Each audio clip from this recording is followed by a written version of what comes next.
Olá, tá começando o 135º episódio do A Fonte da Gigahertz, patrocinado nessa semana pela ExpressVPN e pela Gorilla Shield. Quem fala aqui é o Marcos Mendes, e não assim como outra semana, mas com muita sorte nossa que estamos escutando e eu apresentando aqui, o José Adorno está por aqui mais uma vez. Um abraço para Adorno, bem-vindo Adorno. Oi Adorno. E aí, Marcos, tudo bom? Feliz de estar aqui. Um olá para você, ouvinte. E bem que o Felipe disse que alguém ia deixar um abraço na semana seguinte. Aqui estou eu para dar um abraço especial para você, Marcos, e para você, ouvinte. É uma honra estar aqui no lugar de Felipe Espósito para trazer as últimas notícias do mundo Apple. Pois é, Felipe fazendo inveja em todos nós com seus stories. Tava dando um rolezão na Itália, agora tá lá em Madrid. Vai saber por onde estará Carmen Sandiego. Já foi para Barcelona. Um abraço para você, Felipe, aí de Barcelona.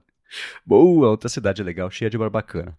Muito bem, a gente vai começar aqui o episódio. O pessoal tava esperando muito por isso, e eu também, falando sobre a volta de Severance. A gente vai voltar aqui todo o comecinho de episódio a falar do capítulo mais atual da série. Pra quem não quiser, tem capítulos também no podcast, olha que maravilha. É só pular e vocês já vão direto aqui para as notícias da semana.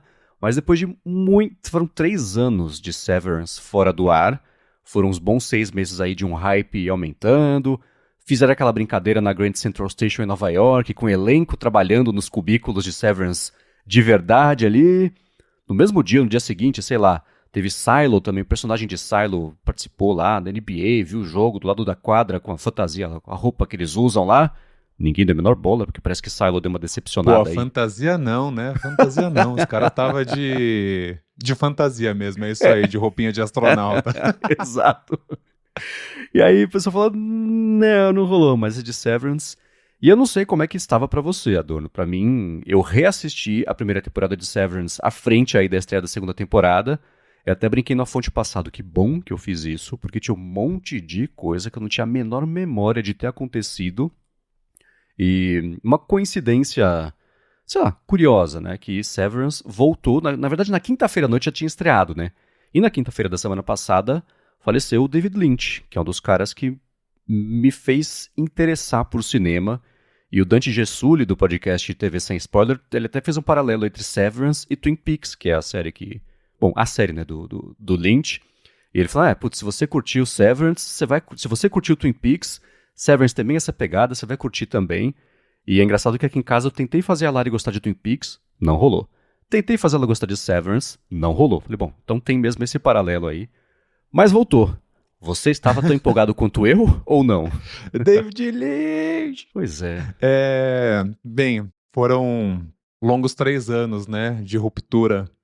E o meu INI não se lembrava mais de nada, então você fez certo de ter assistido, porque realmente eu fiquei tipo... E o meu problema não é nem com Severance, foi mais com Silo, porque foram longos 2 meses e meio assistindo uma segunda temporada que não deu em nada. Uhum. Aí pra chegar no último episódio, ser um bom episódio, aí já tava com um pouco de saco cheio. E o Severance, obviamente, foi um super episódio, mas... como eles ainda estão ambientando, né, o que vai acontecer nessa segunda temporada, foi um episódio morno, né? Não teve nada uau, absurdo. Então, eu vou ser seu contraponto desde já, porque assim, tenho certeza que vai ser ótimo, mas, pô, esperar 3 anos é a mesma coisa com Fundação. Não dá pra esperar tanto tempo por uma série, perde o timing. Apesar do hype ainda ser grande, eu acho que a Apple perdeu o timing e para as próximas temporadas o negócio vai ter que ser mais rápido, com Severance, com Fundação, com Silo também, que demorou, senão fica difícil. Eles passaram... Severance, especialmente, teve um problema de bastidor mesmo, de direção da série. Foi Ela deu certo meio por acaso, né? Ela fez muito mais barulho do que qualquer um teria esperado que ela faria.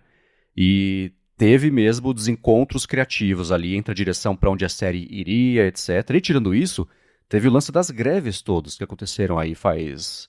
né, já deu mais de um ano, né? Um ano já? Acho que sim, Então, foi isso tudo juntou e deu nisso. Então, um monte de série deu mesmo esse tipo de problema de fazer uma pausa grandona. E antes que eu esqueça, vai ter spoiler aqui desse episódio, porque, óbvio, a gente vai repercutir aqui, então também, quem for, que não quiser, não tiver visto ainda o episódio, sei lá, pode pular aqui esse capítulo. Mas tem uma coisa que eu sempre tenho uma resistência gigantesca em temporadas novas, que é a gente nova. Entra personagem novo, cara, eu não quero saber dessa galera nova, aprender da história de vocês, não quero, volta pra como é que era. Mas tem que evoluir, né? Então a primeira temporada ela inteira feita pra abrir mistérios e pra apresentar qual que é o esquema da série, né? A mitologia ali da série. E na segunda temporada é óbvio que tem que expandir um pouquinho. E o primeiro episódio disso é o quê, né? Vamos colocar aqui a mitologia dessa segunda temporada pra fazer a coisa andar. E um paralelo com Silo é interessante, porque Silo eu vi 2 episódios da primeira temporada e falei, não, isso aqui é um filme, isso aqui não é uma série. Não dá pra segurar uma temporada inteira, vocês estão andando pra trás, no segundo episódio já, pra poder ter tempo pra fazer. E pelo que eu vejo todo mundo falando da segunda temporada, se manteve. Eu falei, ótimo, poupei aqui umas boas horas de vida.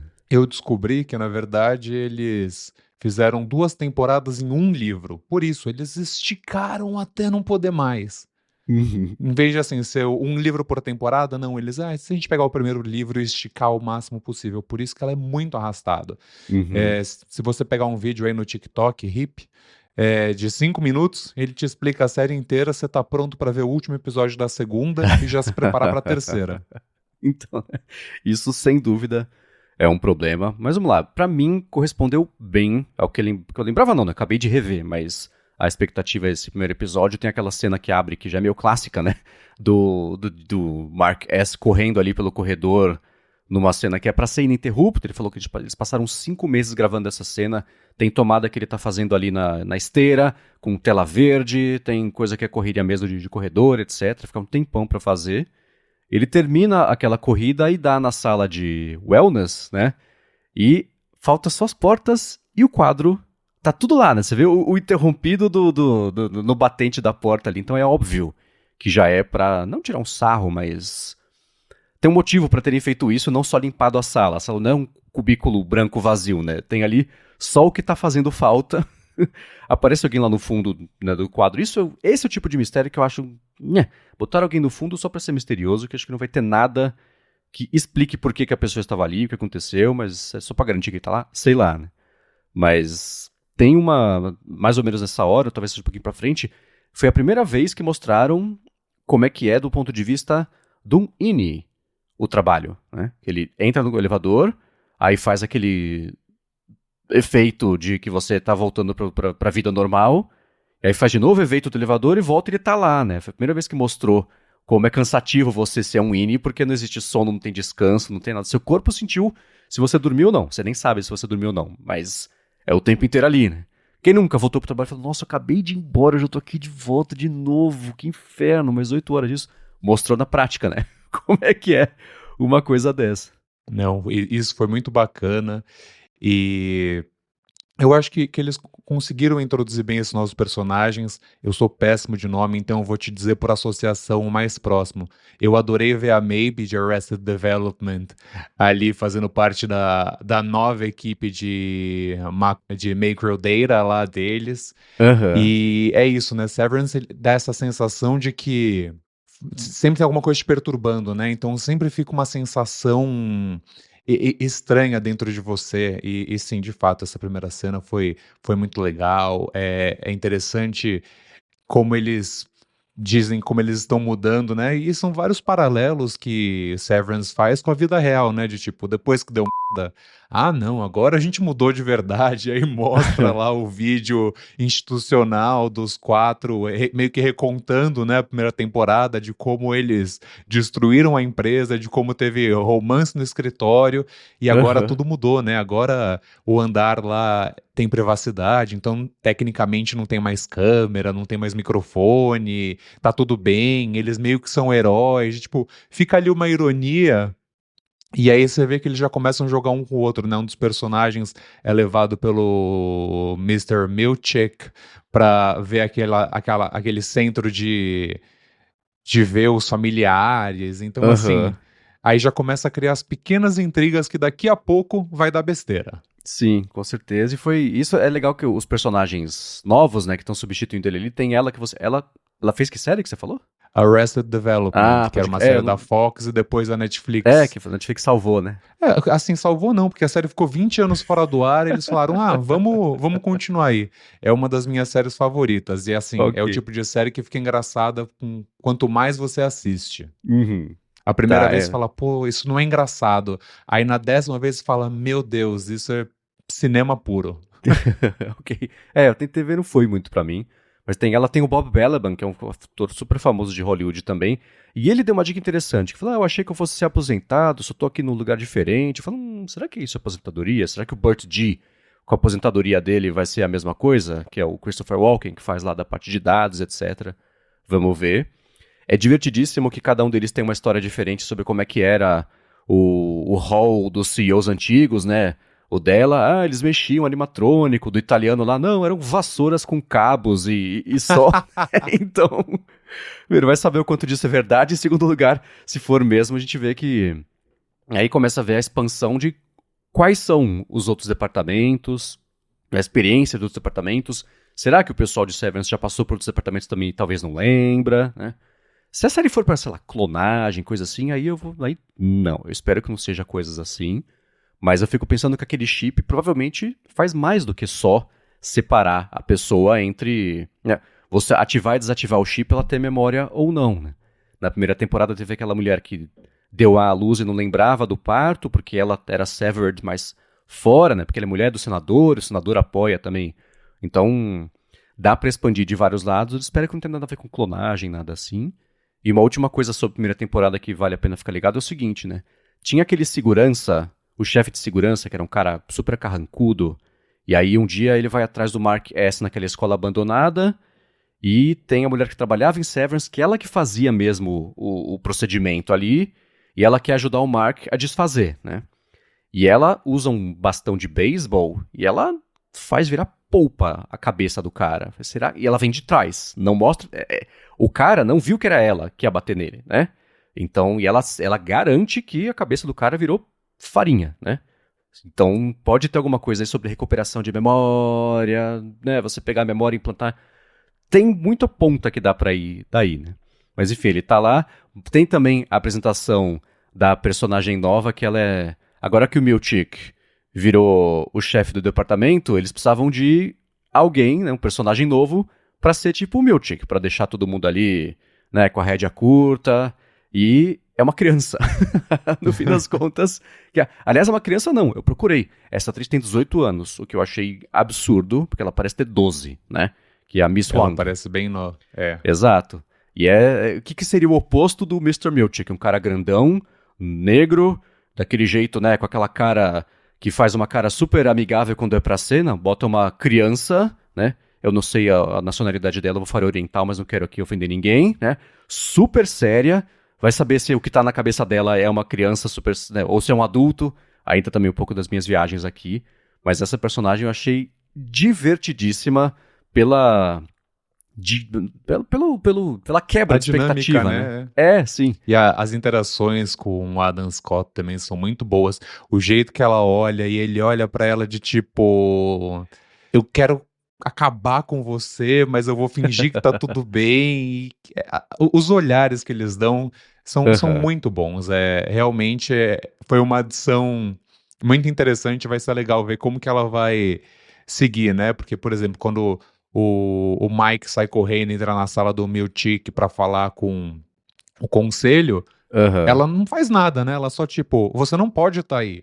E ele, tipo, SOS, alguém, por favor, me traga de volta meus companheiros, não sei o quê. E ela, você não Uhum. pode estar aí, tipo, você não pode estar aí. Mas ela não faz nada, né? Ela não é violenta, ela não grita, Aham. ela não chora, ela meio que só mantém uma posição ali meio de desconforto. E é Sim. isso. E dá pra ver.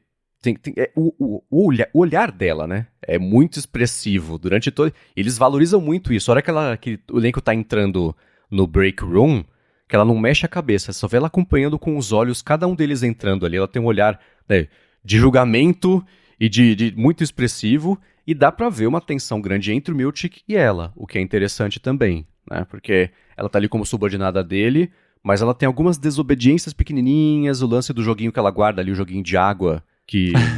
Eu não sei se a geração nova conhece isso, né? Mas a gente tinha quando era criança certeza, né? De você, das argolinhas ali. Então tem alguma coisa de ruim, né? Sei lá, uma estática ali entre ela e o Miltic que vai ser legal também ver como é que eles exploram ao longo da próxima temporada. Você falou uma coisa interessante, na hora que o Mark entra lá e fala com o conselho, né, blá, blá, blá, volta todo mundo, né, vai saber se foi por conta do que ele falou ou se estava planejado, mas de fato é que depois que ele faz isso, o pessoal todo volta. Aí acaba aquela tensão da gente que tá vendo, né, pô, mas cadê o resto do pessoal, né? Vocês estão com 3, 4 episódios aqui, mostrou só o Mark até agora, né? E tem aquela cena muito bacana de quando o Irv quer desistir e quer sair, etc. E aí como é que eu tô lembrando do o Dylan fala, pô, não, né, vamos ver, vamos descobrir, etc. A cena dura um tempão, uns bons 3, 4 minutos ali. E aí Foi pronto, né, bonito, foi muito bonito. E aí o time todo tá recomposto, tá decidindo todo mundo ficar ali, né, porque eu, assim como eles, não acredito por um segundo que a sala não tem nenhum tipo de microfone, não tem câmera, não tem nada. O que mostra que eles não sabiam da temporada passada, mas que tinha câmera em todo lugar, né, microfone em todo lugar, por isso que eles estavam sabendo sempre um passo à frente aí de como é que seria. Eles decidem todos, pelo menos pelos próximos episódios, que vão trabalhar juntos, vão ficar ali, e de algum outro jeito tentar de novo subverter. E, bom, segunda temporada, primeiro episódio, a gente não sabe ainda se esse conselho existe de verdade, se é uma pessoa, se são várias pessoas, né? Na temporada passada o pessoal achava que a Natalie era o conselho, né? Que ela era a interface entre todo mundo e o conselho, a Miss Cobell, sei lá, se ela queria falar com ele, ela tava sempre com o microfonezinho ali, eles não estão mais ouvindo, decidiram isso, então o pessoal achava que era ela. Não, é alguém mesmo. E no meio disso tudo a gente vê que o Miltic tá bem bravo, que o screensaver do computador dele ainda diz, né, olá senhora Cobell, e não...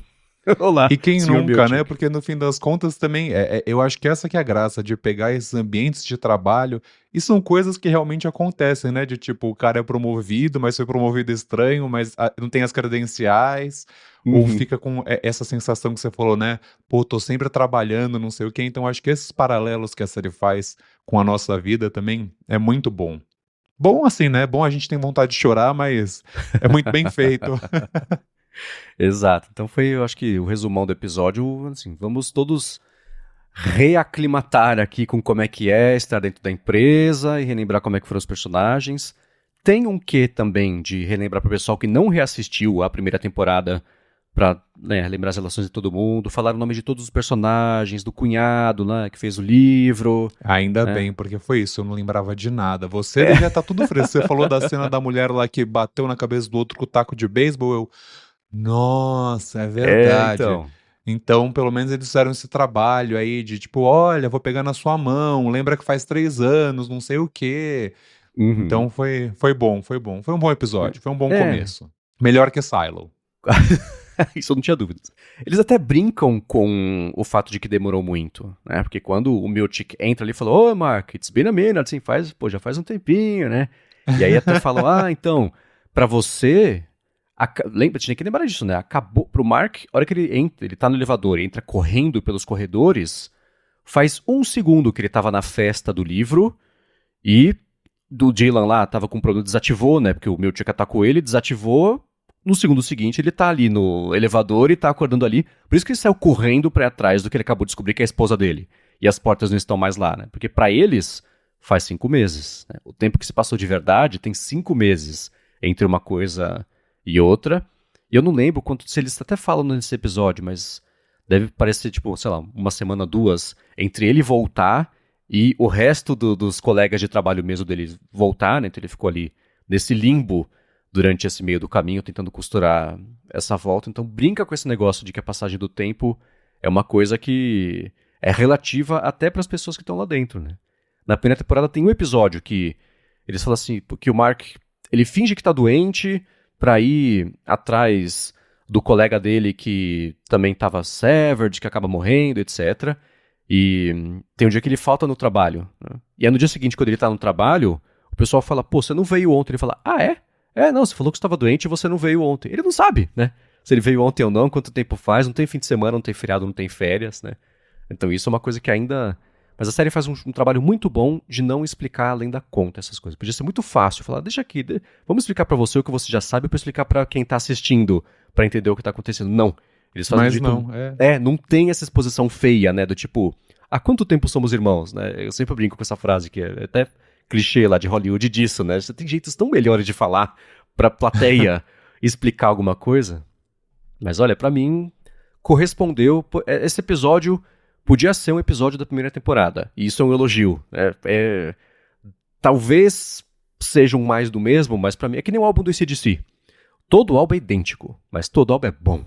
Né? Então eu acho que é meio por Olha, aí, assim. você já me deixou animado pra continuar vendo Severance, porque eu tinha assistido e falei, foi bom. Mas você me animou, Marcos. E espero que você, ouvinte, também esteja animado com o retorno de Severance. E claro, né? Conta pra gente, manda no gigahertz.fm/feedback o que você achou desse primeiro episódio, né? Olha Excelente. aí, avisa. Excelente, mandem sim. Como dá pra ver, eu tô empolgadíssimo. Fazia anos que uma série não me empolgava assim. Que bom que ainda dá pra sair coisa assim. Eu sou da E escola nem Twin Fundação Peaks. te empolga assim? Cara, eu tenho um problema com... Eu brinquei de fantasia de Silo. Eu tenho um problema com fantasia vestida mesmo de ficção científica ou de lá, Game of Thrones. Cara, você meter alguém com um dragão e uma espada é o jeito mais rápido de me dar sono. Não é pra mim. Eu não consigo me conectar com a história, sabe? É muito louco. Então, próprio, sei lá, né, Senhor dos Anéis, eu vi 2, o terceiro eu falei, tá, já entendi. Nunca foi pra mim. E coisas muito, o Fundação também, né, sei lá, é todo mundo meio Star Wars? Aí eu já vi Star Wars. Aí eu falo, De fato, todo mundo porque, se bem que não, né, a Fundação foi quem ensinou Star Wars. Pensa então, nisso. eu sei que tem esse problema, eu sei que tem essa questão, né, mas putz, não sei, eu assisto e penso, por que eu tô vendo isso mesmo? Sei lá, não me conecto, não vai. Mas aí sou eu sendo chato, eu sei que é mó legal, vai ser a série da vida de alguém. Boa, né, só pra mim não foi. Não a minha. Não, a minha é Si também, eu tentei, não rolou. Se foi puxado. Mas não rolou. Enfim. Enfim, a série tá de volta. A gente espera poder aqui acompanhar semana após semana e trazer pra vocês comentários. Comentem também, é claro, né? Assim como o Adorno falou, além de comentários, mandem perguntas também. A gente pode ir complementando aqui esse comecinho de episódio. Mas que bom, voltou. E que bom que, pelo menos pra mim, foi bom. Deixa eu começar agora com os follow-ups aqui em relação aos últimos episódios. Mas antes, deixa eu já aproveitar para agradecer a ExpressVPN pelo patrocínio do episódio de hoje. E se você está viajando nas férias, ou se você viajou nas férias, você usou um Wi-Fi que você não conhece, que você não controla, que você não sabe para onde foram seus dados, que tipo de informação foi coletada. E se você estivesse usando a ExpressVPN, seus dados estariam protegidos mesmo assim. Ela investe muito, primeiro, em velocidade e estabilidade, não ia ficar mais lento, ou muito mais lento, usar a VPN para proteger os dados. E, em segundo lugar, nem ela sabe o que está acontecendo com seus dados, porque fica tudo ali criptografado. O pouco que ela armazena vai em memória RAM, para ela poder fazer a limpeza de verdade, isso não ficar nenhum registro ali. Então, os sites que você acessou, a partir de que tipo de dispositivo, qual versão do sistema, sei lá, né? Então, os dados, os serviços, os streamings, os conteúdos, fica tudo ali protegido e nem ela sabe o que está acontecendo. E para streaming, isso é excelente, porque você pode ver o conteúdo de outros países, o catálogo de outros países, que é diferente do que tem aqui no Brasil, tem mais coisa, tem coisa diferente, esse é o ponto, né? Então você roteia, por exemplo, pela ExpressVPN pelos Estados Unidos, e você vê o catálogo dos Estados Unidos, do seu serviço de streaming, e você vê o que talvez não esteja disponível por aqui. Contrário também, né? O Felipe quer ver uma coisa que só tem no YouTube aqui no Brasil, ele pode ligar a ExpressVPN e ele assiste ao conteúdo aqui numa boa como se estivesse por aqui. Isso vale para o iPhone, isso vale para o iPad, para o Mac, para Apple TV, que é como eu uso todo dia, no roteador de casa direto, se você quiser já proteger a conexão de todo mundo numa tacada só. Então faz o seguinte, vai em expressvpn.com/afonte e você tem um mês de graça para experimentar e ver isso tudo que eu comentei sobre velocidade, estabilidade, possibilidades web afora, e aí na assinatura do plano anual, se for, ou com o cupom AFONTE ou expressvpn.com/afonte, você ganha 3 meses de bônus no fim dessa assinatura anual. O link está na descrição, mas uma última vez, expressvpn.com/afonte. Muito obrigado a ExpressVPN pelo patrocínio de mais esse episódio do podcast e pelo apoio a toda a Gigahertz. Valeu, ExpressVPN! Muito bem, vamos lá, né? A gente tem falado aqui. Caramba, fazia muito tempo que eu queria falar isso. Tava engasgado, tava preso Tava na engasgado garganta. aqui, tava Soltou o grito engasgado. de gol. Mas vamos lá, a gente tem comentado sobre o iPhone 17 Air, né, que é o rumor aí de que nesse ano a Apple pode lançar um iPhone bem mais fininho, o benefício dele, né, o diferencial dele vai ser muito mais fino do que a gente está acostumado a ver, e ao mesmo tempo ele não deve ser um iPhone do tipo Pro, Pro Max, ele na hierarquia de iPhones seria o substituto do iPhone normal Plus, né. E o Douglas Nevitz falou o seguinte, né, o conceito que existe é que ele todo seria fino, mas e se ele partir de um housing mais côncavo, né? Tipo os MacBooks Intel, né? Então, até o, sei lá, o iPhone 3G, por exemplo, os iPods Touch também, quando tinha um design diferente, que ele vai... O próprio iMac, né? Que ele é mais gordinho no centro, mas vai chegando perto das pontas, vai dando uma arredondada. Isso dá a impressão de ser uma coisa mais fina mesmo. Então ele fala, mais suave nas extremidades, fazendo a tela flutuar nas bordas, né? Tipo o Apple Watch 9 também. Ele complementa que alumínio é mais durável e leve, e poderia ser uma coisa que usa o vidro só na área de carregamento Ti, porque precisa do vidro para dar a liga ali dos contatos magnéticos, mas nessas laterais, né, na parte mais das bordas, poderia ser uma coisa de alumínio. Eu não tinha visto ainda essa ideia de as bordas serem mais finas para dar essa impressão de ser ainda mais fino do que é. Os conceitos de fato não apareceram, mas eu olhei e falei, olha, interessante, gostei da ideia. Faz sentido teórico para você? Olha, teórico, eu acho que esse iPhone vai ser uma aberração. Eu tô até hoje com acho que foi uma matéria do Mark Gurman da Bloomberg, que ele começa a elencar tudo que vai dar de errado com esse iPhone. Eu fiquei, não pode ser que só faça sentido, mas eu já chego lá. O Ming-Chi Kuo recentemente falou que a parte mais fina do iPhone pode chegar até lá 5,5, uma coisa assim. Então eu acho que o que o nosso ouvinte disse não é tão absurdo, no sentido de que pode ser que realmente a Apple faça alguma coisa para ter uma parte um pouquinho mais fina e alguma coisa ali vai ser mais gordinha, que pode ser de repente a câmera, né, que vai ter que ter um bump, ou se não, Uhum. realmente eles vão fazer alguma coisa que deixe o celular mais côncavo, ou que você fale, olha, realmente é o menor iPhone do mundo aqui. Nessa outra parte nem tanto, mas nessa parte aqui com certeza. Sabe uma coisa mais ou menos assim? Aham. Mas eu sei lá, eu acho que é o iPhone que vai todo mundo falar esse ano, todo mundo vai ficar maluco por ele, ninguém vai comprar, e vamos de iPhone mini de novo. Acho que não tem espaço para esse terceiro modelo que a Apple quer tanto colocar. E aí, só para trazer aqui o que o Gurman falou, faz uma semana já, mas eu acho que vale a pena retomar, porque isso mostra o quão absurdo esse iPhone é. Então, por ele ser muito fino, que é o que a Apple quer, primeiro, ele vai precisar usar a tecnologia de eSIM. O que significa que Uhum. na China ele não vai vender, porque a China não tem eSIM. E aí a Apple está perdendo um supermercado. Um supermercado. Enfim, aí tem essa questão. O chip vai ser o mesmo do iPhone normal. Vai ter ali duas câmeras, mas assim, vão ser as mesmas duas câmeras. Tem também a questão da bateria, porque se o celular é pequeno, a bateria é pequena. Não tem como ganhar essa física. Então, vai ter a bateria mais ou menos. Vai ser muito fino. Não vai ter todas as câmeras daquele jeito que o usuário gostaria. Tem também a questão do eSIM. Então tem que ver também até, apesar de que eu acho que todas as operadoras brasileiras já aceitam o eSIM, mas a Apple não fez essa mudança para ficar igual nos Estados Unidos. E a Apple vai começar a usar os chips próprios, né, de Wi-Fi e de 5G. Uhum. Então, o chip de 5G já não vai ter toda essa qualidade que a gente já tem por aqui, então vai ser o mesmo 5G do iPhone SE, que é aquela subbanda, que é como se fosse um 4G Plus, não é nada demais. E esse modem Wi-Fi tecnicamente vai ser parecido com o que a gente tem hoje, mas é a primeira geração, né? Para dar uma besteira, para na vida real dar um problema, é muito fácil.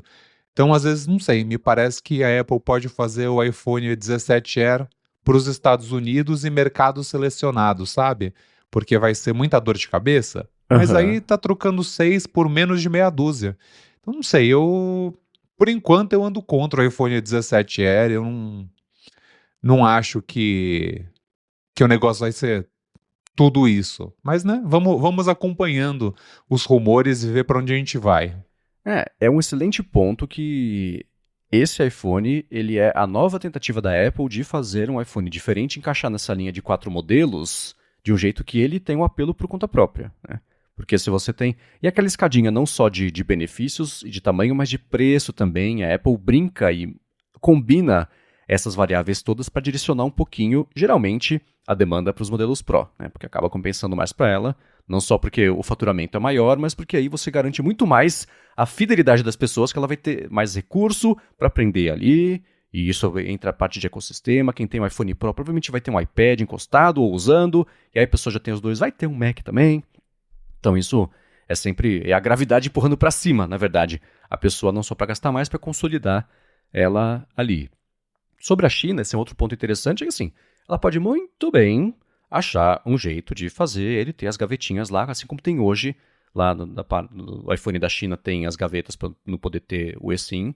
Eu não vejo isso como um E grande... são gavetas duplas, né? Que é o mais Sim. interessante. Aham. Então ela, assim, isso mostra que ela já tem mesmo essa motivação, né, para fazer o iPhone de lá tá de acordo com as regras de lá. Afinal, a China corresponde ao quê? Uns 15, 20% do faturamento dela, dependendo do trimestre. Não é uma coisa que seja desprezível. E também lá é a mesma conta de se você tem um iPhone, a chance aumenta de você ter um Apple Watch, né? Você consegue de você ter uma assinatura, né? Os 30% de assinatura ou da assinatura dela, um Apple One da vida. Tudo bem que na China tem bem menos coisa, né? Mas ainda assim entra nessa conta. Então, acho que não é a finura que vai impedir ele de ser lançado na China com a especificação que precisa por lá. Mas eu ainda estou interessadíssimo em ver como vender a ideia de que ele não é o Pro, mas não é o normal, ele vai ser uma terceira coisa, talvez, na linha, né, com um ar de novidade de que esse é diferente dos outros, por isso você deve comprar, independente se você gosta do iPhone, seja ele Pro ou não, seja ele Plus ou não, ele é uma entidade por si só. E por isso acho que o nome Air, se for mesmo, vai ser importante, porque já é um nome de peso. A Apple até hoje, ela passou anos sem mexer no MacBook Air por ser um produto que as pessoas que têm amam.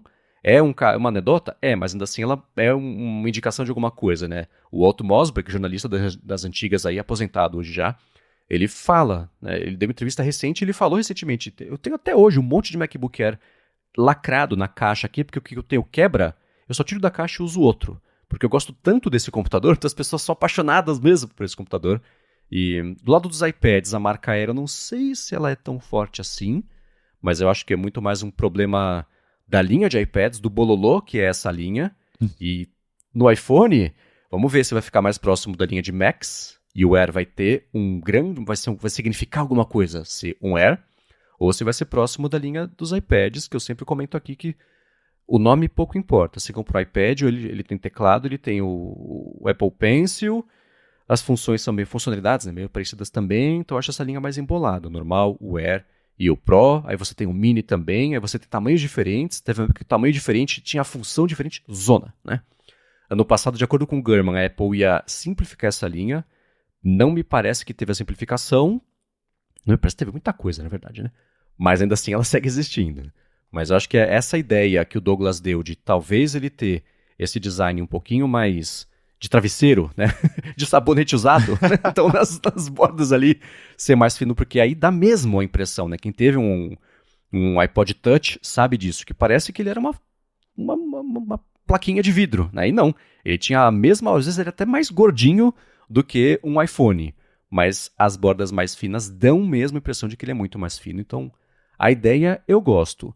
A linguagem visual da Apple nos últimos anos tem fugido disso, né? Ela tenta fazer a coisa... É que nem o iPad, né? O fininho ele é inteiro fininho ali, mas é porque o iPad fininho é fininho de verdade, então dá mesmo aquele fator de surpresa. Mas vamos ver, seria pelo menos interessante, né? Mais um iPhone mais fininho só, né? Uma linguagem visual Sim. diferente pode ser uma Só coisa para falar promissora. rapidamente do iPad, porque assim, eu tenho o iPad Pro M4 de 13 polegadas. Então, Uhum. como ele é muito fino, mas ele é grande, então a bateria não é um problema. Porém, quem comprou o de 11 polegadas já reclama que a bateria acaba mais rápido. Então é Tá. isso, né? Ele é maior, tem mais bateria. Agora, se você pegar aí o iPhone de 6.7, 6.8 polegadas, que é o que o iPhone Air vai ter, não tem muita manobra aí. Então, assim, Uhum.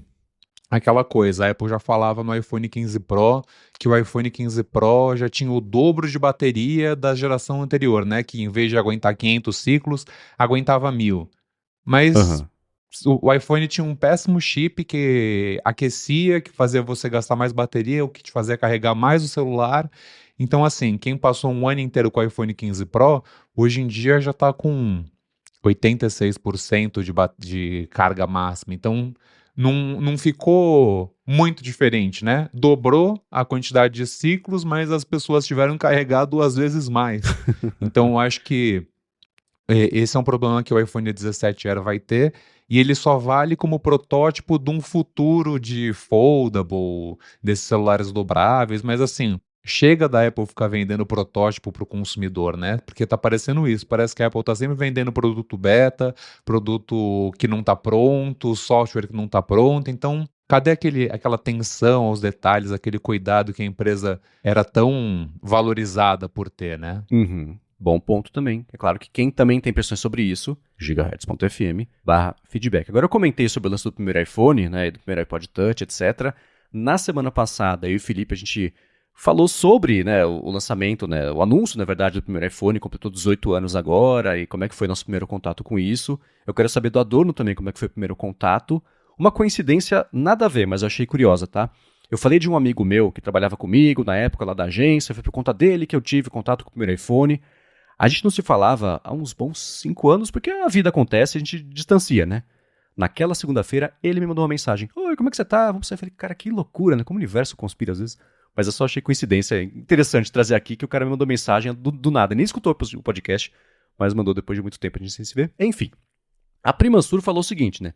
Meu primeiro iPhone foi o 3GS, que eu comprei em 2011 por R$ 1.000 no programa. R$ 1.000, que loucura, né? No programa da TIM, que é o iPhone para todos. Lembro que antes do primeiro uso, a própria loja tinha que configurar o aparelho no iTunes e lembra muito o primeiro uso do iPod, né? E além disso, ela fala, eu peguei um pouco dessa época do Instagram ser liberado só pro iOS, que era lá no comecinho, né? E era divertido porque ninguém buscava like, as fotos eram de caráter duvidoso e os filtros eram bem toscos. Eu vou até complementar. O filtro era super pesado porque a câmera era mais ou menos, tinha que maquiar bastante ali para tentar salvar a foto com a qualidade mais ou menos, mas tá aí, né? O primeiro iPhone foi o 3GS. E o seu, Adorno, como é que foi a sua chegada no mundo dos iPhones? O meu primeiro iPhone também foi um 3GS. E o que eu mais gostava é que nessa época, em vez de usar capinha, as pessoas gostavam de colocar skin, né? Colocava aquele Verdade. adesivo. E eu tinha um lindo adesivo da bandeira do Reino Unido no meu iPhone 3GS e eu adorava. Mas eu confesso que quando o primeiro iPhone lançou, não só eu era mais criança do que adolescente, eu lembro que eu estava mais interessado no iPod Touch. Uhum. Então eu tinha uma amiga que tinha um iPod Touch, eu ficava, pô, eu quero um desse. Eu lembro que meu pai viajou, eu falei, pai, por favor, quero muito um iPod Touch. Eu nem pensava no iPhone. E ele me trouxe um iPod clássico. E aí, na hora que eu olhei para aquilo, bem coisa de menino branco, desculpa, tá? Para você ouvinte, para você, Marcos. Mas aí eu fiquei olhando e falei, porra, eu não queria isso. E é muito engraçado, porque mesmo nos primórdios do iPhone, eu lembro que um pouco depois meu pai acabou me dando um iPod Touch. Eu lembro de ir na falecida FENAC comprar Uhum. mais ou menos pelo valor que a Pri pagou no iPhone 3GS dela. E um pouco depois, meu pai conseguiu pelo plano o iPhone 3GS e falou: Tó, seja feliz. Mas eu lembro que naquela época ainda fazia sentido. Apesar dos dois aparelhos fazerem a mesma coisa, eu Aham. lembro que na escola, entre meus amigos, o iPod Touch fazia muito mais sucesso, porque essa era a graça. E aí todo mundo tinha aqueles dumb phones, mas a graça era você ter o iPod Touch, brincar com aqueles milhares de jogos, mas é muito louco pensar que o iPhone já atingiu a maioridade, né? Aham. Pois é. É uma vida. Foi o que eu brinquei semana passada, né? Pode dirigir sozinho. E eu me diverti com você pedir uma coisa pro seu pai talvez sem me diverti mais por isso, né? Sem tanta familiaridade técnica, compra falando, nossa, não, não era esse, pai, né? Era o outro. Não, não. É. E deve ter sido mais ou menos assim. Enfim, obrigado, Apri, por ter mandado esse feedback. Vocês podem seguir mandando pra gente, que é interessante de fazer esse momento, né? Vamos relembrar aqui ó, toda a parte de saudosismo, né, e nostalgia. Agora Hora sobre de vestir a as... camisa da saudade. É. Que é meio desbotada, mas ainda serve, né? Mas agora sobre o papo de notificações da Apple Intelligence, eu e o Felipe a gente vem comentando por aqui sobre os resumos, na verdade, de notificações de terceiros. A Apple Intelligence estava bem ruim em relação a isso. A BBC estava mais do que os outros veículos todos juntos tomando as dores disso e mostrando, né, escancarando os problemas que estava dando. A gente deu aqui umas opções de como é que isso poderia ser corrigido ou pelo menos mitigado enquanto a Apple Intelligence, a base não fica boa como a Apple prometeu que vai ser. A Apple tinha dito já na semana passada, a gente falou sobre como ela ia. A gente vai aqui ter uma indicação mais proativa de que o resumo não é do veículo e vamos, né? A gente está melhorando, não tem o que fazer, o pessoal pode seguir mandando feedback aqui e isso vai ajudar a tornar mais bacana no longo prazo. Mas chegou o beta do iOS 18.3 e o que a Apple fez? Algumas coisas para tentar mitigar isso. Uma delas, inclusive, desabilitando o resumo de notificações para alguns aplicativos e mudando um pouco a forma como isso vai ser configurado, exibido. As notificações vêm em itálico agora, o que eu já vou tirar da frente minha opinião. Não sei o que isso resolve, além do que já vinha com o ícone de resumo, porque para quem sabe o que está acontecendo, sabe que isso é diferente. Mas para quem não, assim, as pessoas, aposto que as pessoas não vão nem reparar que a notificação está em itálico em comparação com a que não é em itálico, e que por estar em itálico quer dizer que foi a Apple Intelligence. Sim, eu acho que isso não resolve. Mas você fazer num onboarding, você poder habilitar ou desabilitar categorias de aplicativos que façam isso, e isso vir desabilitado por padrão, se você quiser você liga, aí eu acho que pode ajudar o pessoal a saber logo de cara que está ativando uma função que a Apple Intelligence vai fazer funcionar. E não que o negócio é assim porque é assim e pronto, e quem não sabe o que é Apple Intelligence nem sabe que está ligado, nem sabe onde tem. Como é que você viu essa...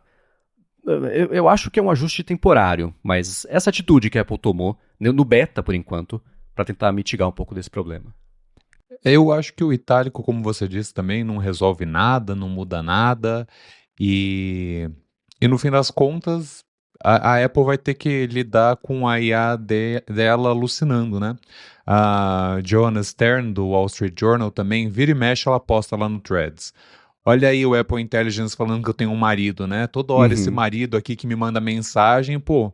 Aí ela, eu sou lésbica, né? Tipo, eu tenho uma mulher, por que que a Apple fala que treinou o algoritmo para não ter esses erros, Viés. essas misconceptions, e ainda assim, tipo, atualização após atualização, isso acontece. E aí, até pegando aqui o que o Ezequiel França, o ouvinte do A Fonte, falou, ele contou exatamente sobre isso, né? Que ele falou, fui ativar o Apple Intelligence e estava ouvindo o podcast na hora. Um obrigado desde já, né? Olha só como que a audiência é cativa. E com relação ao Sincronicidade. opt-out, de aplicativos de notícias, no momento que ele foi ativar, tava tudo desativado. Aí, inclusive, a categoria de News and Entertainment, que é notícias e entretenimento. Aí ele perguntou, já era assim antes? Será que isso não dá algum respaldo para a Apple dizer que quem ativou o resumo das notícias foi o usuário? Então, por coincidência, eu recentemente restaurei o iPhone 16 Pro Max no 18.2.1 e realmente esse onboarding apareceu para mim também. Então, a Apple, ela diz, olha, a gente pode resumir essas notificações. Essas são as opções. E aí você já seleciona ali de cara o que você quer ou não. Mas mesmo assim, se a empresa oferece essa opção, o erro é dela. Aí agora o que ela fez no beta passado? Ela colocou, olhe, preste atenção que às vezes os resumos de notificação de notícias podem ser meio esquizofrênicos. E colocou esse disclaimer. Tudo bem, já resolve, mas também é aquela coisa, né?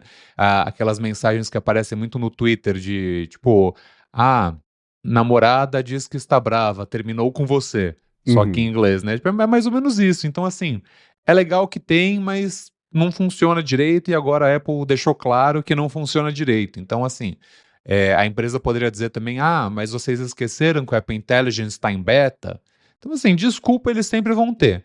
Aham. A verdade é que, no fim das contas, assim, em um mercado em que o jornalismo é atacado e que os veículos de imprensa são desacreditados, você dá mais fogo para essa palha, aí é complicado, né? Porque é isso. Aí eu ia falar, pô, mas eu li que aconteceu tal coisa, e na verdade não foi aquilo, foi um erro de inteligência artificial, né? Não foi o erro nem do veículo jornalístico. Então acho que a BBC fez e faz certo de ficar todas as vezes que a Apple alucina numa notícia dele, de dizer, olha, estão alucinando em cima da notícia e vai sobrar para mim, e não para a Uhum. empresa do bilionário. Então eu acho que respaldo eles não têm, e é importante que eles façam algo o quanto antes. Porque é isso, eles não só a Apple, mas essas empresas que usam IA, elas querem resolver problemas que nem sempre as pessoas têm. Então, assim, você criou um problema em vez de uma solução, resolva. Eu, Uhum. eu, eu tô por aí. Sim. É uma coisa que, assim, na parte da IA, dele avisar que pode cometer erros, esse hoje em dia é o padrão de mercado. Eu dei o exemplo na semana passada e talvez na retrasada, vou dar de novo. Até hoje, você vai no chat GPT, você abre no rodapé, tem. O chat GPT pode cometer erros. Checa para não fazer bobagem, né? Porque ainda assim é um cálculo de probabilidades, apesar de nos últimos 2 anos ter evoluído bastante a confiabilidade disso. Mas pode cometer erros. Esse aviso estar lá é um problema da tecnologia e não específico da Apple Intelligence. O que é da Apple Intelligence é ser bem menos confiável do que o resto do mercado que a gente vê hoje, do Google. Até hoje a resposta do Google dá erro também, né? Eu testei no fim de semana e deu certo. Você perguntava qual que é o slogan do Taco Bell. Ele respondia: o slogan do Taco Bell desde 2019 é: ninguém nunca morreu depois de ter comido aqui. E é óbvio que não é isso, né? Mas estava. Aí você dá um reload na página e aí mostra o slogan normal. Então, ainda assim, é uma coisa que é imprevisível. O Google passou por problemas assim de ter falado: come 2 pedras por dia, não dá problema, é bom pra saúde. Põe cola na pizza pra massa grudar no Isso, eu ia queijo, falar né? qual é o melhor condimento para pizza, cola. Mas nossa, Então. você me tirou uma risada sincera agora. Ninguém nunca. Eu amo que o Google literalmente acabou com o negócio deles só para colocar a inteligência artificial. A busca era precisa. E hoje em Uhum. dia é isso que a gente tem. É muito bom, é muito bom. E ainda gasta uma energia, gasta água, gasta um monte de coisa para falar besteira. Uau! Sério, a inteligência artificial é o futuro. Junto com os NFTs. E só isso, né? Não pode falar mais nada. Desculpa que eu. Né, você ia falar Bitcoin, né? Eu sei que aí você vai deixar os Não, ouvintes não. bravos. Eu jamais. Tá, ok. Mas tem, assim, eu até já falei sobre isso algumas vezes na minha coluna do Mac Magazine e isso é óbvio que esse vai ser daqui a 2 passos, o futuro vai ser isso. A pesquisa vai ser ela entregar para você o resultado, tem todo um problema de você ter um modelo de mercado que faça isso funcionar, porque você não vai visitar o site. Isso vai rolar, né? Quem está fazendo isso muito bem, por exemplo, hoje em dia, é a Perplexity, que passou por vários problemas de bastidores, mostrar a resposta de site que estava dando desalau ali no Robots TXT, fizeram feio, né? Estão melhorando, estão, sei lá, legalizando esse tipo da parte deles, parcerias com veículos. O Google foi pego de surpresa, assim como saiu recentemente o PPT da Nokia falando, foi da Nokia? Falando sobre como é que ia ser o primeiro iPhone, apresentação interna para falar, gente, e aí reage, talvez o mercado mude, talvez não, mas tem que estar pronto. E a com busca é a mesma coisa. Que há 2 anos, fazer a busca sem a IA vai ser como, sei lá, você usar o AltaVista ao invés de o Google em 2025, né? Vai soar atrasado, né? Mas vai ter gente que vai fazer isso, porque dependendo do motivo que você está pesquisando, faz mais sentido uma pesquisa tradicional, com IA. Isso tudo é um processo e vai acontecer. Todos eles ainda. O ponto é, voltando lá atrás, né? Todos eles ainda podem cometer erros. Você dizer isso é o padrão de mercado, porque ainda é e talvez sempre seja impossível você garantir com 100% de certeza que o resultado que ele está te entregando é 100% preciso. Assim como uma busca do Google traz sites bons e sites ruins, né? Mas aí não é o Google gerando o resultado, é a lista de respostas, tem um pouco de diferença? Enfim, né? Você mostrar esse alerta, não vejo como um grande problema. Lançar tão cru ainda, isso é um grande problema.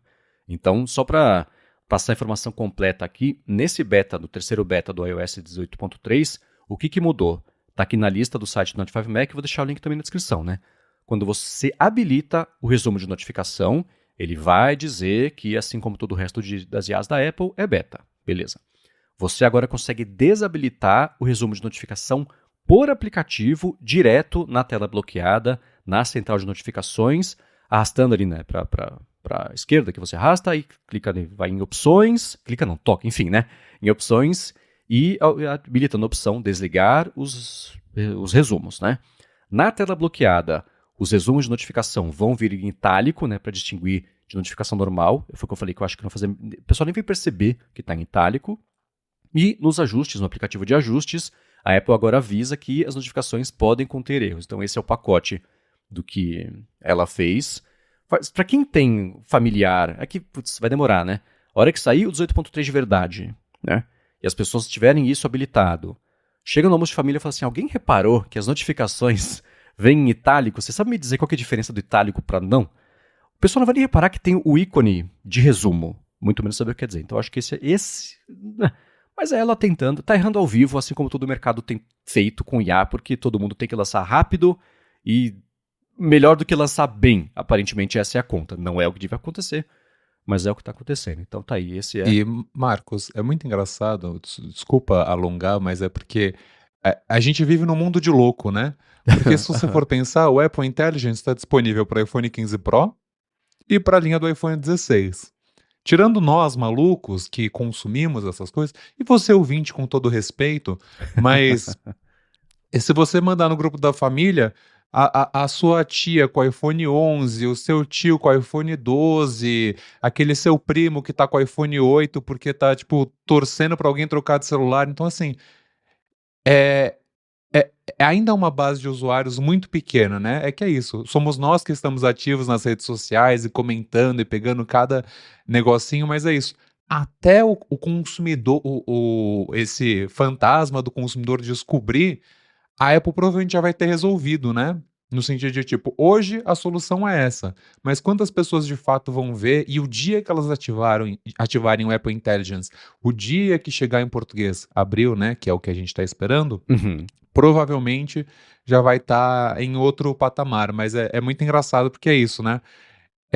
A quantidade de pessoas que veem essas coisas é mínima. Eu, por exemplo, não vejo mais. Eu desativei o Apple Intelligence. Agora o meu iPhone dura o dia inteiro e eu tô muito feliz. Pessoal, mandem pra gente também se vocês têm reparado essa parte de bateria, impacto na bateria de você estar com ele ligado ou desligado, porque é um ponto que eu não vejo ser explorado muito a fundo, mas pode estar fazendo diferença para vocês, então mandem pra gente. Pode ser efeito placebo também. Mandem pra gente, gigahertz.fm/feedback. Não façam o teste que realmente a bateria do meu iPhone melhorou, tipo, de 10 a 20% ali depois de desligar o Apple Intelligence. Caramba! Qualquer dia eu ligo de novo.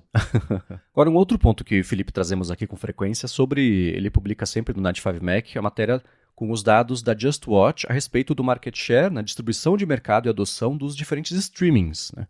E foi interessante ver, ao longo do último ano, como o Prime Video ultrapassou a Netflix. E aí eu sempre faço comentário aqui, é óbvio, porque as pessoas assinam o Amazon Prime e o Prime Video vem por tabela.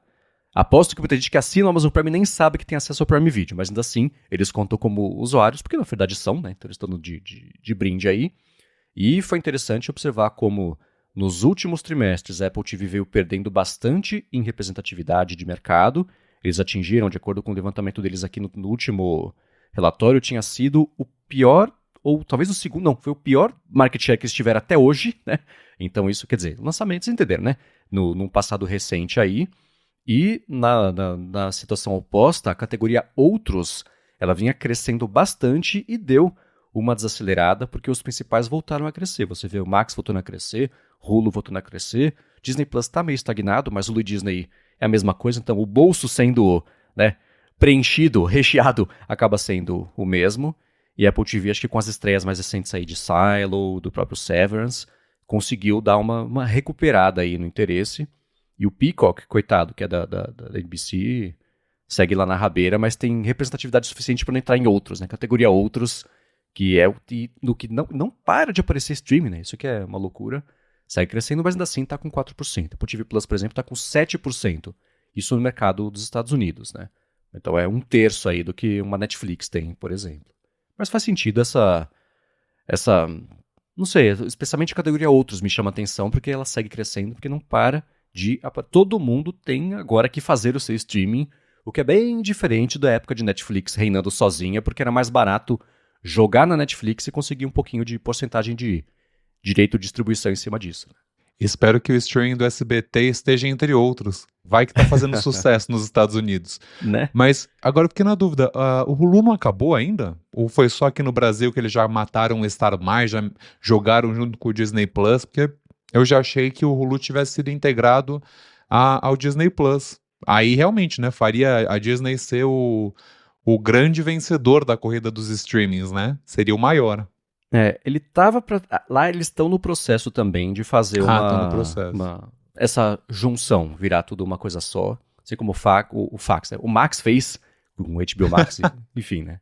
Tá nesse processo. A Disney tá bem perdida nesse tipo de coisa faz um tempo, né? E, putz, parte de bastidor, o Bob Iger sai, entra o Bob 2, aí o Bob 2 sai, volta o Bob Iger, e quando ele voltou pra ser o herói, não deu certo, porque o mercado mudou muito entre a primeira e a segunda passagem dele como CEO, e o streaming da Disney é sempre... Eles têm Star Wars, eles têm Marvel, eles são donos da ESPN, é muito catálogo grande com propriedades gigantescas para eles patinarem desse jeito, né? E mesmo estreando série e coisa, você vê, Disney, tá no Disney Plus, a Skeleton Crew, a série do Star Wars. As pessoas falaram, quê? Eu digo, exatamente, né? Como que a Disney, do tamanho da Disney, o Star Wars, do tamanho de Star Wars, ainda assim consegue patinar? Enfim, mas é isso que está acontecendo. Então, eu suponho que a hora que for trocar de novo de CEO, eles estão agora com um plano um pouco melhor, sendo melhor desenhado da sucessão ali da Disney, a pessoa nova vai caber a ela fazer o streaming funcionar muito melhor do que é. Pode ser que separe de novo, vai ter Hulu de novo, ESPN de novo, né? Mas a própria ESPN, eles vão agora disponibilizar uma assinatura independente, porque me parece que até hoje você tem que assinar TV a cabo para conseguir assinar a ESPN, tem um lance desse, né? Da parte de legislação de distribuição de conteúdo, verticalização, etc. Eu acho que eles vão agora passar a oferecer uma assinatura separada, e aí vai ser interessante também ver como é que eles reagem a isso, mas a Disney... Que pena! Que oportunidade que vocês estão perdendo, cara, que loucura. E para você, alto executivo de serviço de streaming que ouve a gente numa fonte, por favor, me dê uma assinatura sem esporte. Eu não aguento mais pagar pelo esporte que eu não assisto. Tem esse. É o que eu brinco que na Apple TV Plus é impossível desviar do Messi. É que agora deve estar na metade da temporada, então não tem tanto assim, mas cada 2 scrolls era um Messi na tela. Mas pelo menos assim, nesse caso da Apple, eles atingem um público mais certeiro, né? Porque eles não estão cobrando mais de você, o serviço continua barato, você paga ali. Você paga ou não? Não, você paga pela Sim, Major Soccer League, né? Mas, tipo, tá ali no canto, você escolhe. É do beisebol, né? Que tava incluso, ou foi incluso. Enfim, eu confesso que eu me perdi ali nas assinaturas de esporte, mas é isso. Deixa de lado. Não me faça, porque assim, eu pagava o combo Disney e Star Plus. Era um preço menor do que agora que juntou, porque tem que pagar o esporte ao vivo. Eu realmente não me importo com o Paulistão, com o Brasileirão. Desculpa, eu tô até fazendo barulho aqui, me exaltei. Mas é isso aí, pra você, alto executivo de serviços de streaming, faz essa boa pra gente e no próximo episódio eu te deixo um abraço. E sabe o que é interessantíssimo?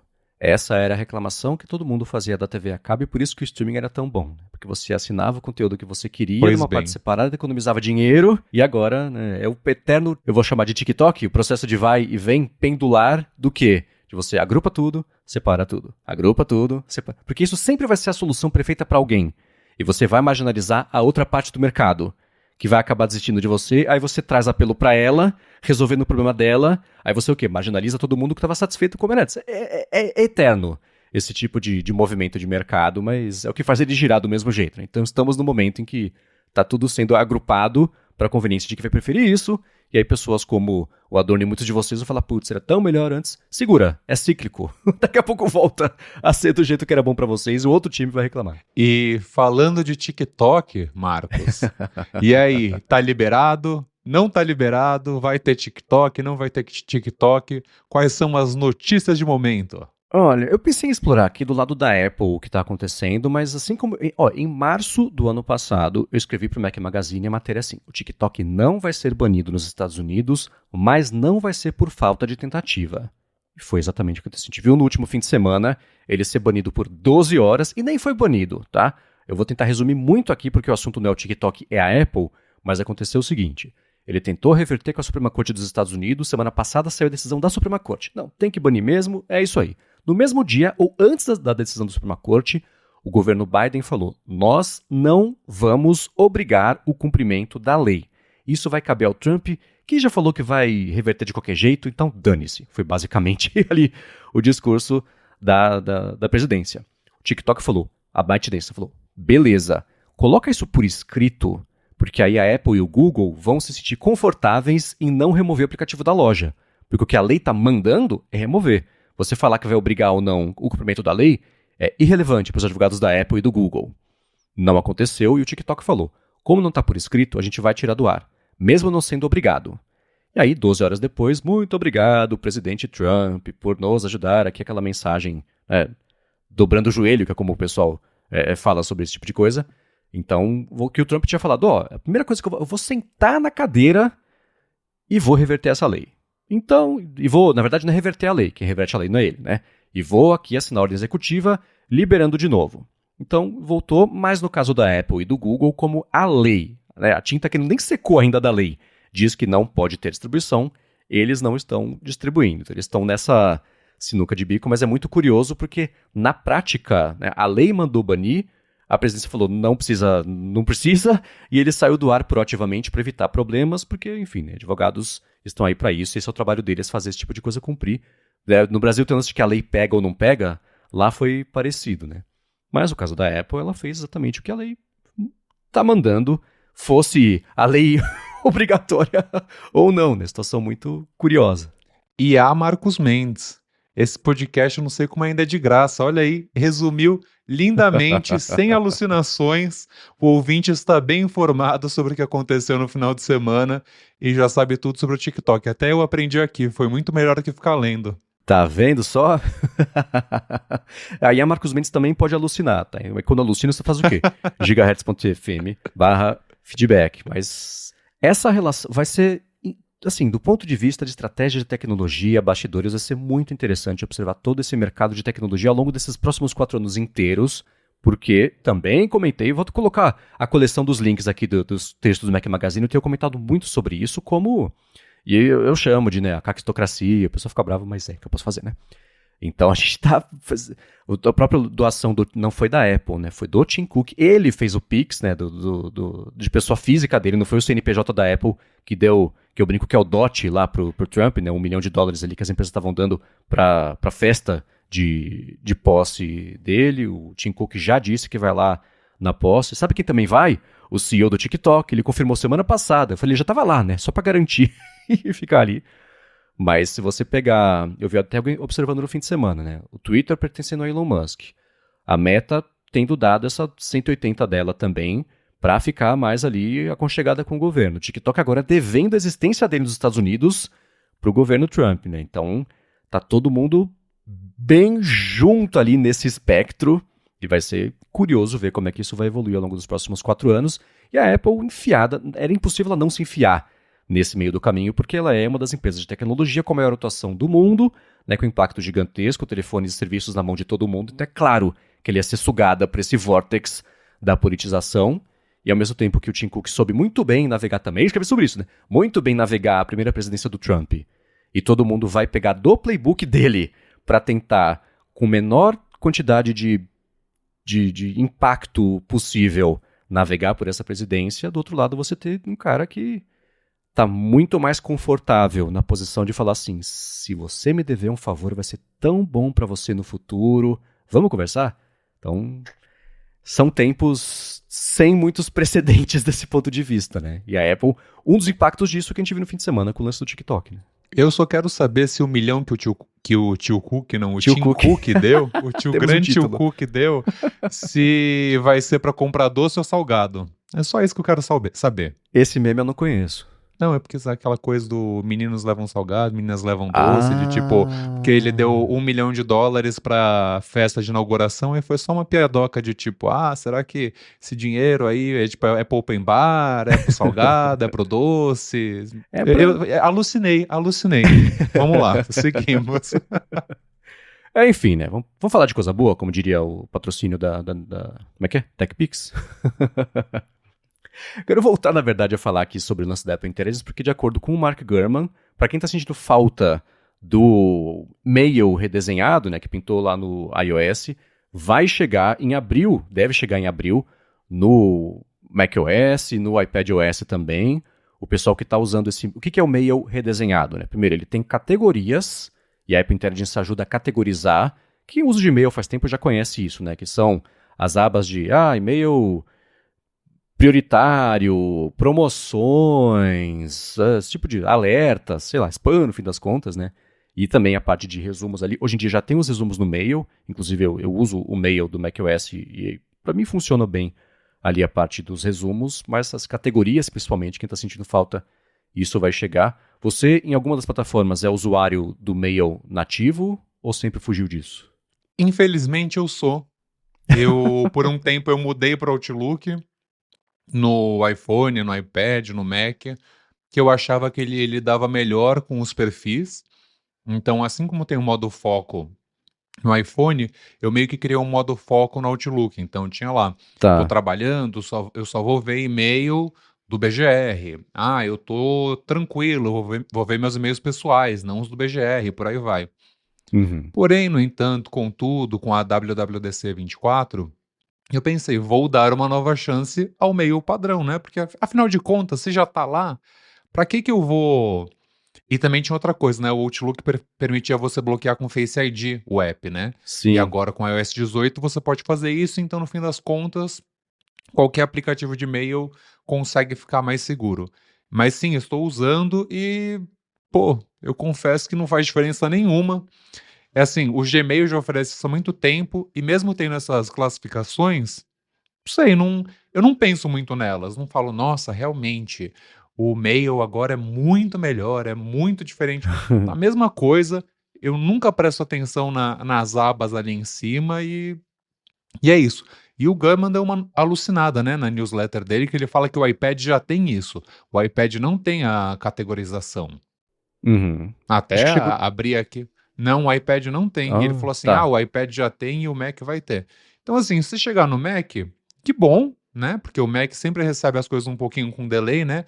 O Aham. Genmoji vai chegar agora no 15.3.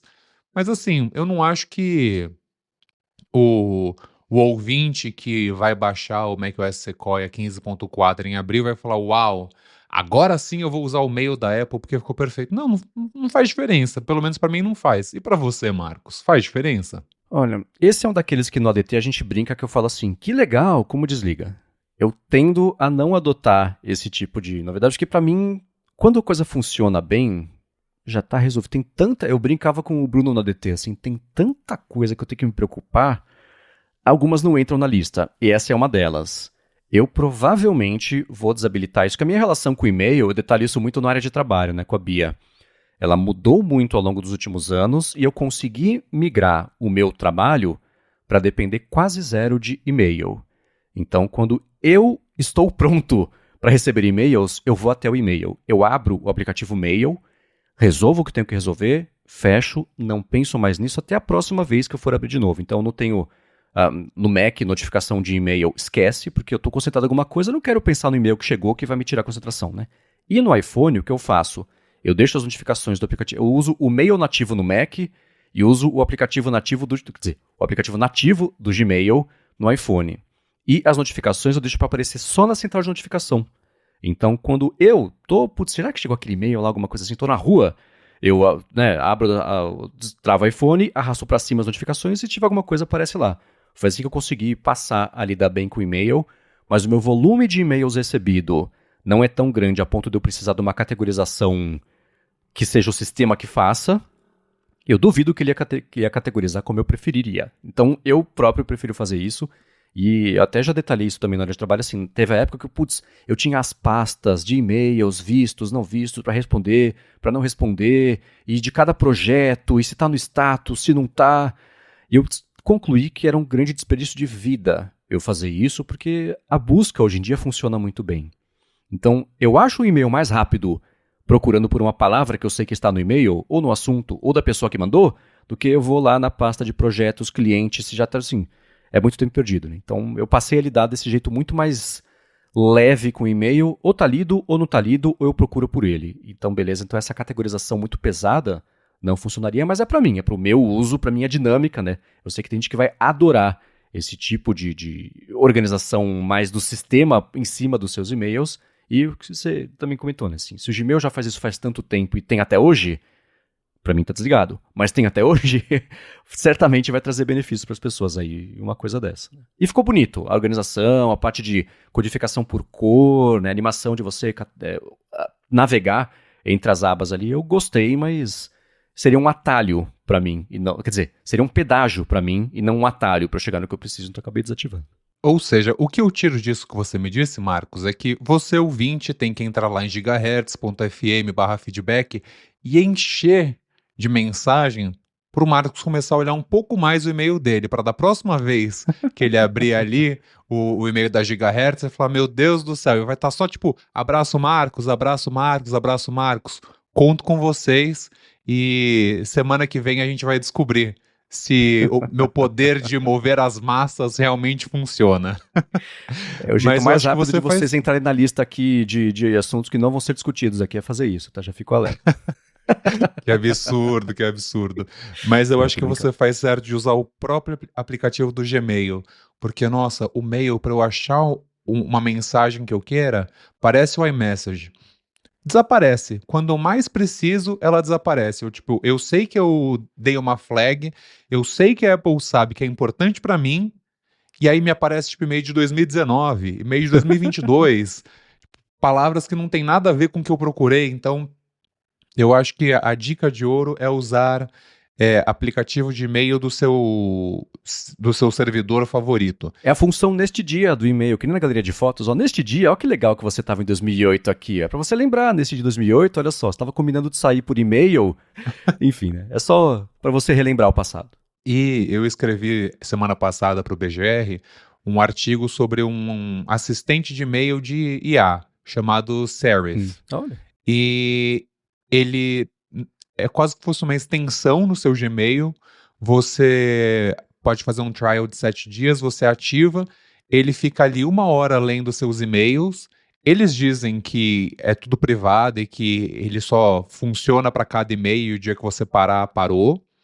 Mas depois que ele lê essa seu caderno de e-mails, né, toda a sua caixa de mensagens, ele começa a preparar, ele não só categoriza o que você recebe, então tipo, isso é importante, isso daqui você não respondeu, isso daqui é besteira, mas ele já prepara um rascunho do que você vai mandar com, com o seu estilo de escrita. Eu, obviamente, testei em inglês no meu e-mail do BGR, é bem interessante, e se você também trabalha escrevendo para fora, trocando e-mail, tudo mais para os americanos, para os ingleses, pode ser uma opção para você que é ocupado nas mensagens, porque é bem, bem legal e funciona mesmo. Vem lá o rascunho bonitinho, já fica pronto, é só você ler e mandar. Primeira semana gratuita, depois obviamente tem que pagar, porque essas IAs são Uhum. caras, mas é uma opção aí para quem se perde nos e-mails. Pô, bacana, hein? Interessante. Vou dar uma espiadinha. De cara, eu já, assim, né, por tudo que eu falei, né, eu imagino que teoricamente não funcionaria no meu dia a dia, mas vou testar mesmo assim, mesmo que seja uma coisa pra dar dica pro pessoal também na área de trabalho. Bacana. O link vai estar aqui na descrição. E fica aí no link da descrição, olha aí. Exato, exatamente. Agora, um outro assunto também que o pessoal tem comentado bastante é sobre as iniciativas de casa da Apple. E a gente tem falado sobre o lance da câmera doméstica que ela pode lançar, e aquele HomePod, né? Quer dizer, o HomePad, na verdade, né? A caixinha com o display conectado, que seria menos do que um iPad, mas assim. Enfim, a gente está tentando fazer sentido desde que pintou o primeiro rumor. O Mark Gurman falou sobre uma outra coisa também ligada domótica, que um ouvinte do ADT ensinou pra gente, que é o jeito de falar sobre coisas domésticas conectadas. Mas antes de falar sobre isso, eu vou agradecer a Gorilla Shield, que está mais uma vez patrocinando aqui o podcast. E se você for em gorillashield.com.br, você vai ver a infinidade de produtos que eles têm, que vão desde capa, carregador, cabo, até acessórios, por exemplo, para o seu dia a dia com notebook, desde a mochila até você, um apoio que eu uso aqui agora no meu MacBook Pro para elevar ele, ficar muito mais ergonômico para conseguir mexer. Os carregadores tem um que eu acho excelente, que é o 3 em 1, para você carregar o seu iPhone, carregar o seu Apple Watch, também os AirPods ali, ele dobra no formato de carteira, super fininho. Eles têm fone de ouvido também, inclusive fone de ouvido Bluetooth, estão com promoção que você compra um e leva 2 dos fones de ouvido deles. E se você usar o cupom GHZ no checkout, além disso, você ganha 5% de desconto, porque é cumulativo com tudo que tem de desconto lá no site. Então vai em gorillashield.com.br, dá uma espiadinha no que eles oferecem. Tem promoção também, além desse que eu falei do 12 em 1, eles estão com promoção de volta às aulas, estão parte de mochila, estão com 15% de desconto com o cupom mochila15 e depois com mais 5 cumulativo com o cupom GHZ. O link vai estar aqui na descrição, mas uma última vez, gorillashield.com.br. Muito obrigado a Gorilla Shield pelo patrocínio de mais esse episódio do podcast e pelo apoio a toda Gigahertz. Muito bem, Adorno, tem uma coisa que é não sei se é um rumor, faz parte da wishlist antiga dos usuários das coisas da Apple, que é a volta da Apple no mercado de roteadores, repetidores de sinal, roteadores mesh, etc. Quem usa as coisas da Apple há mais tempo conhece os AirPort Express, AirPort Extreme. Tinha um dos roteadores ainda que era junto com Time Machine para você armazenar o seu backup dentro do roteador, essa mescla de produtos. A Apple desistiu desse mercado. Do dia seguinte até hoje o pessoal está assim, nossa, agora vai, agora volta. A Apple tem que voltar nesse mercado porque de fato eram produtos bonitos que funcionavam muito bem, que é mais você quer da vida, né? Mas ela não entrou até agora e a gente tem visto, como eu comentei agora há pouquinho, ela entrar muito no... Ela não, né? Os rumores apontarem para muitas iniciativas que ela pode estar desenvolvendo para produtos domésticos conectados. E no último fim de semana, o Mark Gurman deu uma esperança de volta para o pessoal que sente falta dela lançar roteadores, só que não com um roteador especificamente. Ele disse o seguinte, que dos produtos que a Apple pretende lançar para casa, ela pretende implementar um chip nesses produtos que funcionaria para otimizar o Wi-Fi da casa do usuário, mas que isso ia ser uma coisa tão... um detalhe só, que nem ia ser usado como argumento de venda dos produtos. Isso só serviria para melhorar ali a estrutura dos Wi-Fi, os access points, né, que eles chamam, etc. Então ele até lembra que o Google lançou coisas assim no passado, inclusive um roteador Wi-Fi, que era junto dele um speaker também. Isso me faz lembrar do pessoal que fala, pô, tem Apple TV, porque ela não faz Apple TV ser um roteador, ou ser uma caixinha de som, ou ser uma máquina de backup, né? O pessoal gosta de imaginar essa mistura. Saiu faz um tempo que ela podia lançar um soundbar, né? Aquela caixa de som que é uma linguiçona, assim, porque o pessoal usa embaixo da TV, que isso poderia ser Apple TV ou roteador também. Então parece que talvez para melhorar a estrutura do sinal dos objetos poderem se comunicar pela casa, que ela pode ter a estrutura dela. Existe já a tecnologia Mesh, que faz basicamente isso. Você compra a lâmpada, e a lâmpada, que é compatível com a tecnologia Mesh, ajuda a distribuir o sinal do Wi-Fi da sua casa. Tem várias iniciativas assim, e parece que a Apple deve entrar com uma coisa assim também. E a minha leitura disso é, primeiro, que ela está falando sério, o que ela está levando a sério a ideia de voltar a disponibilizar coisas para casa, e que seja lá o que ela quer fazer da parte de estrutura, de serviço, ela está sentindo que ela precisa ter mais confiabilidade, que ela vai tomar para si a tarefa de tornar a conexão mais confiável para fazer, seja lá o que for. Como é que você entende, talvez não só esse rumor específico dos produtos terem um mini roteadorzinho para melhorar o sinal, mas dessa parte mais abrangente de domótica, que parece que a Apple vai entrar com os 2 pés aí a partir desse ano? Primeiro, adorei o termo domótica, muito bom. Mas eu acho que eu só acredito vendo, porque tem esse rumor, esse ongoing rumor que a Apple tá há anos trabalhando nesse mercado de smart home, vai trazer diversos acessórios, e por enquanto nada, né? Então esse ano aparentemente vai ser o ano de virada, porque a gente tem rumor do HomePod 3, que é diferente do HomePad, que é diferente do iPad HomePod com braço de robô. Então, Uhum. assim, o que eles estão fazendo, parece que eles estão fazendo uma linha de iPad de HomePod, né? Porque vão ser 3 produtos diferentes que vão fazer a mesma coisa, mas não vão fazer. Tem também todos esses rumores dos chips próprios que a Apple está desenvolvendo, que tem o chip de Wi-Fi, tem o chip de Bluetooth, tem o chip de 5G, tem o rumor de que daqui 3, 4 anos a Apple vai transformar tudo num silicone só, então você vai ter um ultra super processador de conectividade que eventualmente vai fazer parte do processador de fato, né, do aparelho.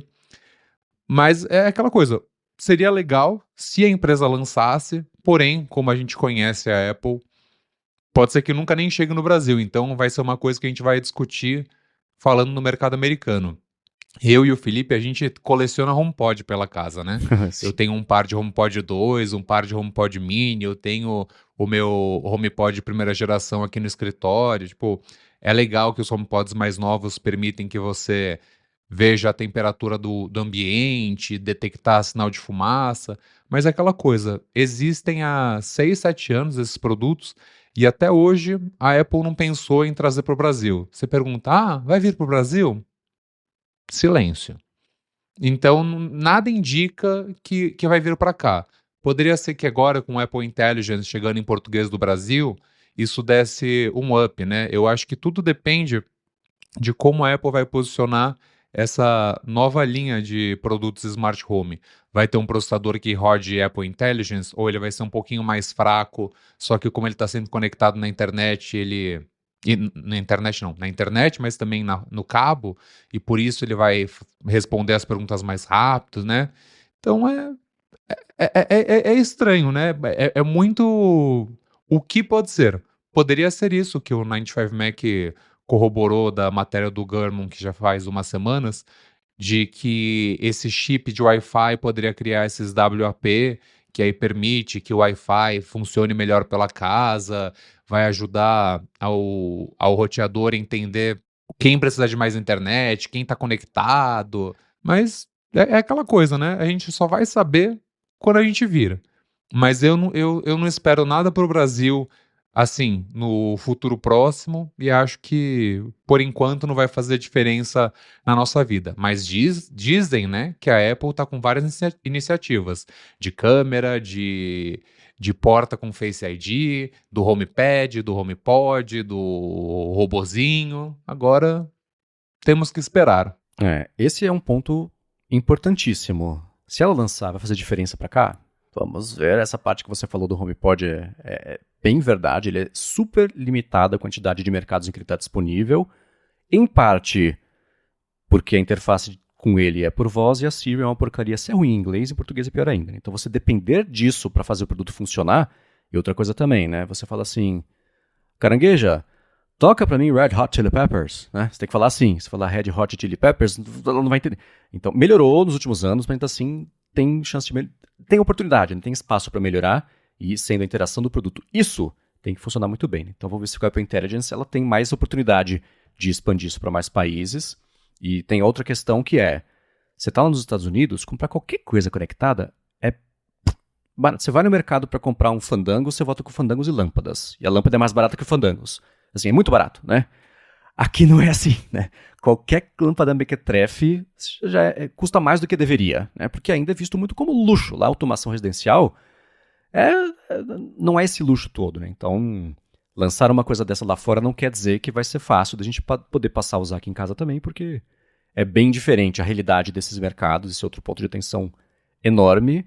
Mas a boa notícia é que o quê? A Apple entrando nesse mercado, de verdade, aumenta o interesse das outras empresas por esse mercado e aumenta a demanda por opções parecidas, só que mais baratas ainda, né? Lá fora será mais barato ainda de verdade, aqui só vai ser menos caro. Ainda assim você traz mais atenção e mais opções para esse mercado, então nem de todo ruim vai ser, mesmo que isso só seja nos Estados Unidos, porque os reflexos disso no resto do mundo ainda vão acontecer do mesmo jeito, e aí eu olho e falo, ok, vem HomePad que seja, tá bom. Aqui a gente enche a casa de Samsung, porque assim, eu amo a Apple, mas se tem uma coisa que funciona aqui em casa é o SmartThings. Ah, Então, eu acho que é mais ou menos por aí, vai ser tipo SmartThings e os white labels, né? Essas empresas que importam da China o produto e só colocam a carinha delas, eu acho que vai ser por aí.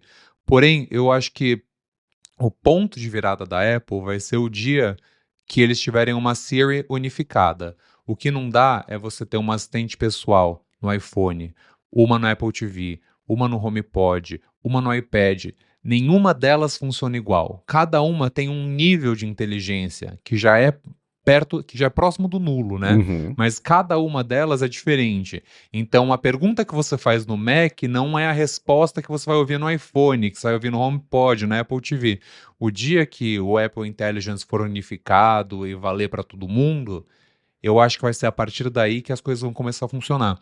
Porque na minha cabeça não faz sentido de como cada produto da Apple tem uma Siri com inteligência diferente. uhum. Né? Não deveria ser a mesma coisa? Totalmente, né? Você pedir um Enfim, timer na Siri da Apple TV, você não consegue. Quer dizer, talvez agora consiga. O ponto é esse, né? Que se você pedir coisas pra uma Siri, ela não faz, na outra ela faz, não tem porquê, né? exatamente. Deu até uma tristeza aqui. Eu espero que o Marcos deixe esses 2 segundos de silêncio, porque é o é assim que a gente se sente quando a gente fala de Siri. E você, ouvinte, a gente também quer saber. Você acha que a Apple tem jeito com a Siri? Você sabe qual é o motivo pelo qual a empresa coloca 1 milhão de Siris e não tem nenhuma que de fato faz o que a gente quer?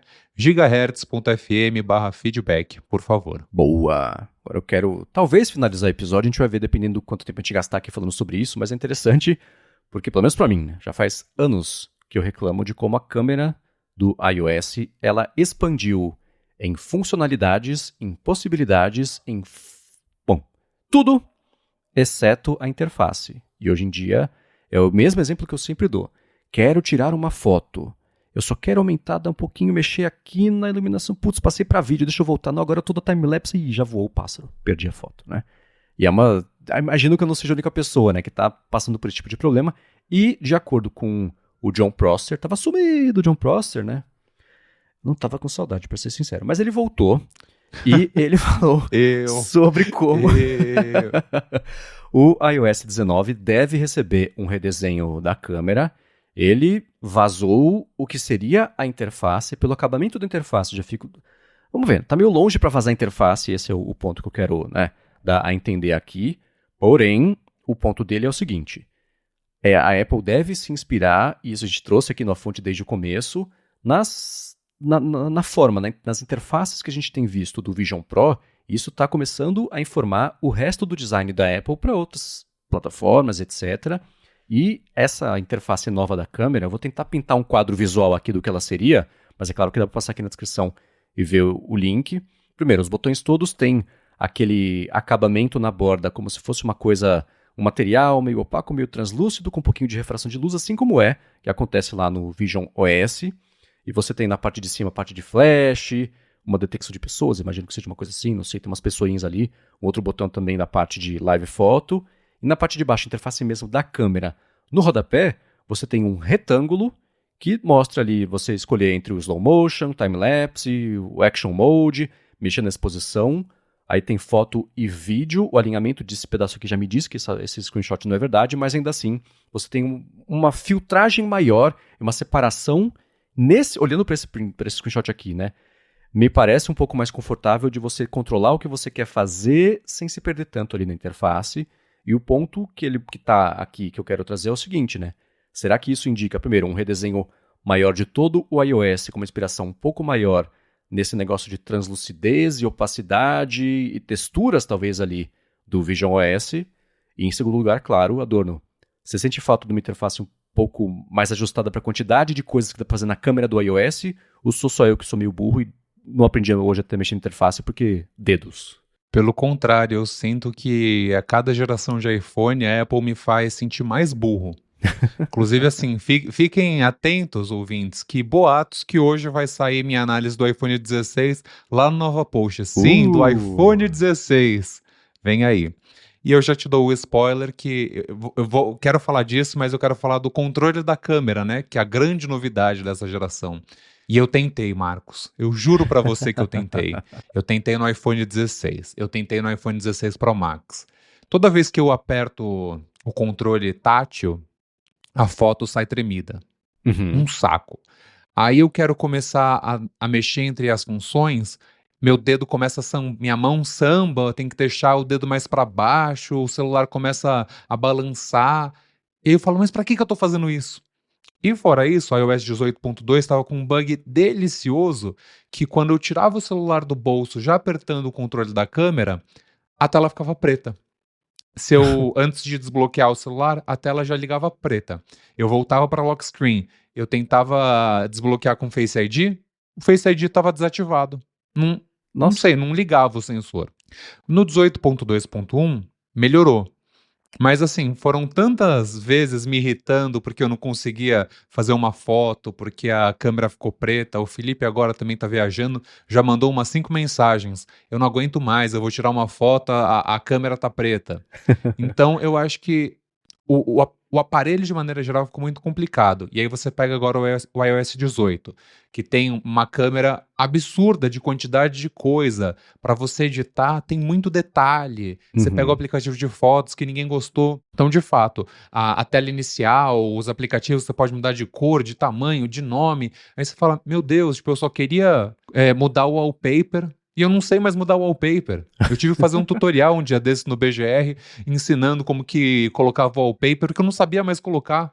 Porque abria a tela de widgets, abria para mudar não sei o que, mas não para mudar a tela de fundo. A tela de fundo tem que ficar focada num modo, tem que estar junto de um modo de foco. Aí você fala, meu, que cagada que aconteceu aqui. Uhum. E eu acho que sim, de fato. Agora voltando para a vida real, que a gente está falando aqui do leak do iOS 19, esse rumor de que o aplicativo de câmera vai ter uma cara Vision OS já tem um tempo. O Felipe mesmo na matéria, ele fala que tinha um reporte do iOS 18 que também ia por aí, e teve um outro menino, um outro leaker aí, eu acho que era aquele YouRedditor, uma coisa assim, ele também falou, ou também ventilou a possibilidade do iOS 18 trazer uma interface de câmera parecida com o Vision OS. Ficando translúcido ou não, a verdade é que a Apple realmente precisa simplificar.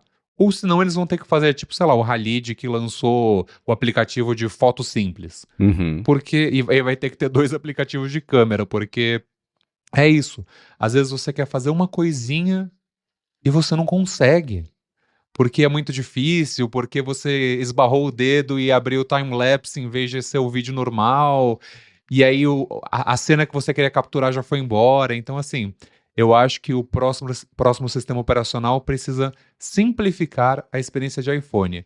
A Apple quis androidizar o iOS, e isso já foi tema aqui do A Fonte algumas vezes, e é bom pro cara do Android que está vindo pro iPhone, mas para o usuário do iPhone, ficou muito estranho. É Uhum. muito mais difícil, são muito mais toques, muito mais interações para você fazer o que você quer fazer. Que é tirar uma foto, é apertar um botão e você saber que a foto saiu. Às vezes acontece no iOS 18, você tira a foto, seja com controle da câmera ou não, e a foto desapareceu. Aí passa uns dias, ela aparece na sua galeria de fotos. Mas se você não consegue confiar que o seu celular está tirando uma foto, para que ele serve? Uhum. Né? De tipo, ele serve para tirar foto. Aí você tira a foto não aparece.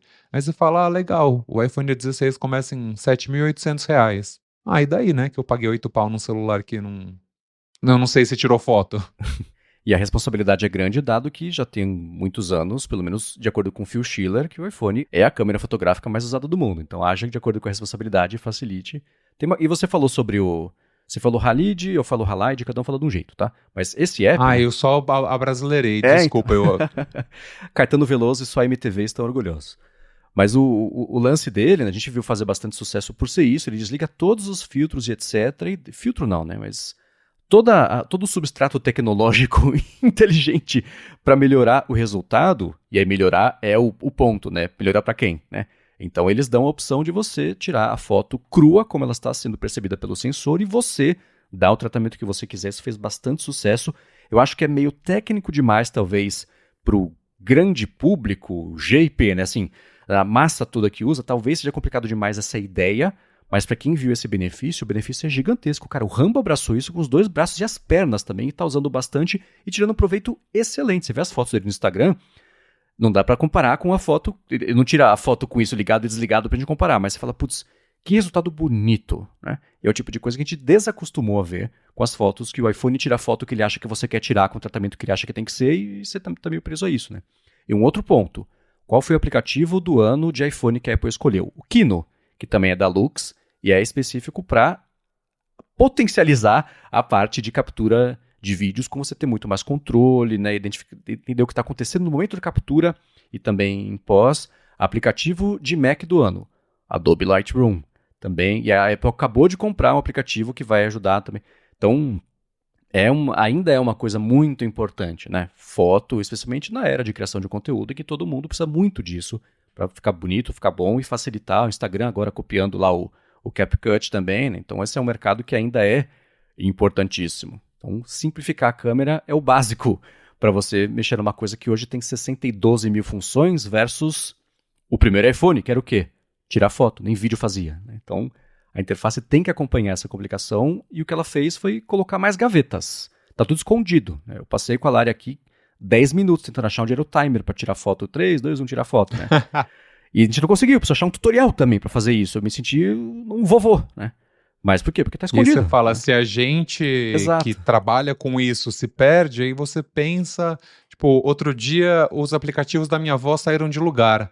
Aí lá fui eu, fiz uma chamada no FaceTime com ela, pedi para controlar o iPhone dela, para trazer o aplicativo do WhatsApp de volta para a tela inicial. Aí você fala, mas é só fazer isso. Aí ela, como? Então, assim, tá difícil pra todo mundo, tá difícil pra todo mundo. E é isso, o aplicativo de câmera virou um puxadinho, né? E o controle da câmera é outro puxadinho, porque a interface segue ali na tua frente, mas aí tem uma pequena interfacezinha ali no cantinho pra você ir mexendo e não sei, não vingou. Eu acho que se na próxima geração de iPhone subir um pouquinho, pode ser que fique mais fácil de usar, mas assim, na minha experiência, eu transformei o iPhone 16 Pro Max em iPhone 13 Pro. Eu desativei a tela sempre ligada, desativei o Apple Intelligence e não estou usando o controle da câmera. Ou seja, o que sobrou de iPhone novo para mim? O que eu sinto falta, sei lá, né? Eu acho que existe uma divisão grande entre as pessoas que estão acostumadas a funções mais profissionais de câmera, e aí vê lá o histograma, entende o que está acontecendo, o que aquilo quer dizer, e você consegue ter mais opção de controle, etc. E o outro é esse público, e é um pedaço do público que está satisfeitíssimo com abrir a câmera, tirar a foto, fechar a câmera e pronto, tá resolvido, e não vê os problemas que a gente que é mais chato vê de, né, eu mostrei a foto que meu irmão tirou outro dia da sacada da casa dele, o prédio lá no fundo, o pós-processamento do iOS da câmera removeu as janelas do prédio. Não tem, você vê tipo 3 janelas na fileira gigantesca, porque sim, ele só, né, mesclou, filtro, pá, né, não estava muito definido o que era, eliminou. Isso não pode acontecer, né? Você está fazendo uma fotografia, registro da luz que bateu no sensor, mostra o que registrou, né? Mas tem gente que está satisfeita com isso, e beleza, que bom para essas pessoas, que elas não têm isso com que se preocupar, na lista de preocupações que elas têm. Mas eu acho que é uma oportunidade perdida da própria câmera, e aos pouquinhos, habituando as pessoas, ensinando as pessoas o que significa você ter um pouco mais de controle, o que é ISO, o que é tempo de... não precisa abrir da noite para o dia a câmera ser aquela coisa complicada de uma câmera profissional, que se você não souber o que está fazendo, nenhuma foto sai direito. Não é isso. Mas, tipo, vai nivelando por cima, aos pouquinhos, né? Aproveita a oportunidade que você tem para educar as pessoas. Já que é uma câmera a mais usada do mundo, né? Corresponda a essa responsabilidade que você tem e dá para as pessoas a ferramenta que elas vão passar a ter para tirar fotos melhores ainda, né? Mas se quiser só o clique, também tá, né? Acho que falta um pouco dessa iniciativa de empurrar para cima. E vamos ver se esse redesenho da câmera ajuda um pouquinho a fazer isso, ou se a Apple vai seguir... O paralelo que eu vou fazer é o seguinte, né? Quando, na época da abstração absoluta do Johnny Ive no comando de tudo, software e hardware, que o MacBook perdeu as entradas todas de portas e as interfaces simplificaram demais, né? Acho que é isso, não precisa tirar todas as entradas das interfaces. Dá para voltar a dar um pouquinho de opção, que as pessoas não são tão burras assim, né? Confia no usuário. pega na mão do usuário também e ajuda ele a elevar o nível. Eu sinto falta disso. Tomara que de algum jeito isso esteja presente aí na próxima câmera. É exatamente por aí. E eu acho que a Apple tá pecando no básico e tá pecando no high-end. Que é isso, você já não sabe mais se a câmera registrou o clique. A partir do momento que você coloca isso em xeque, é Uhum. perigoso, né? Porque se é a melhor câmera do mundo, se é a câmera mais usada, enfim, você coloca aí o adjetivo de marketing que você quiser, mas a partir do momento que isso para de funcionar, aí você tipo, opa, então eu preciso de uma câmera? Eu vou ter que trocar de celular? É o sistema operacional? E eu acho que o que a empresa tem que fazer é deixe os desenvolvedores darem um passo além. Só disponibilize a ferramenta. Então, você quer tirar uma foto? O aplicativo de câmera serve para isso. Você quer mandar um e-mail? O mail serve para isso. Ah, você quer colocar inteligência artificial na sua mensagem. Você quer que tenha um processamento X. Deixa o desenvolvedor fazer. Tem um ecossistema aí para isso.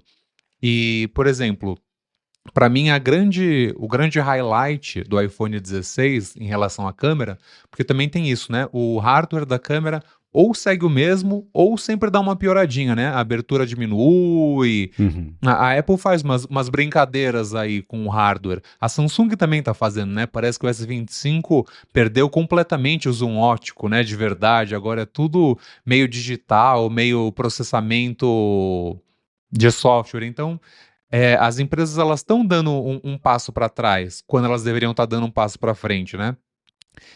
E eu gosto muito dos estilos fotográficos, Uhum. que no iPhone 13 Pro ele era obrigatório no sentido de tipo você usava e você não podia mexer.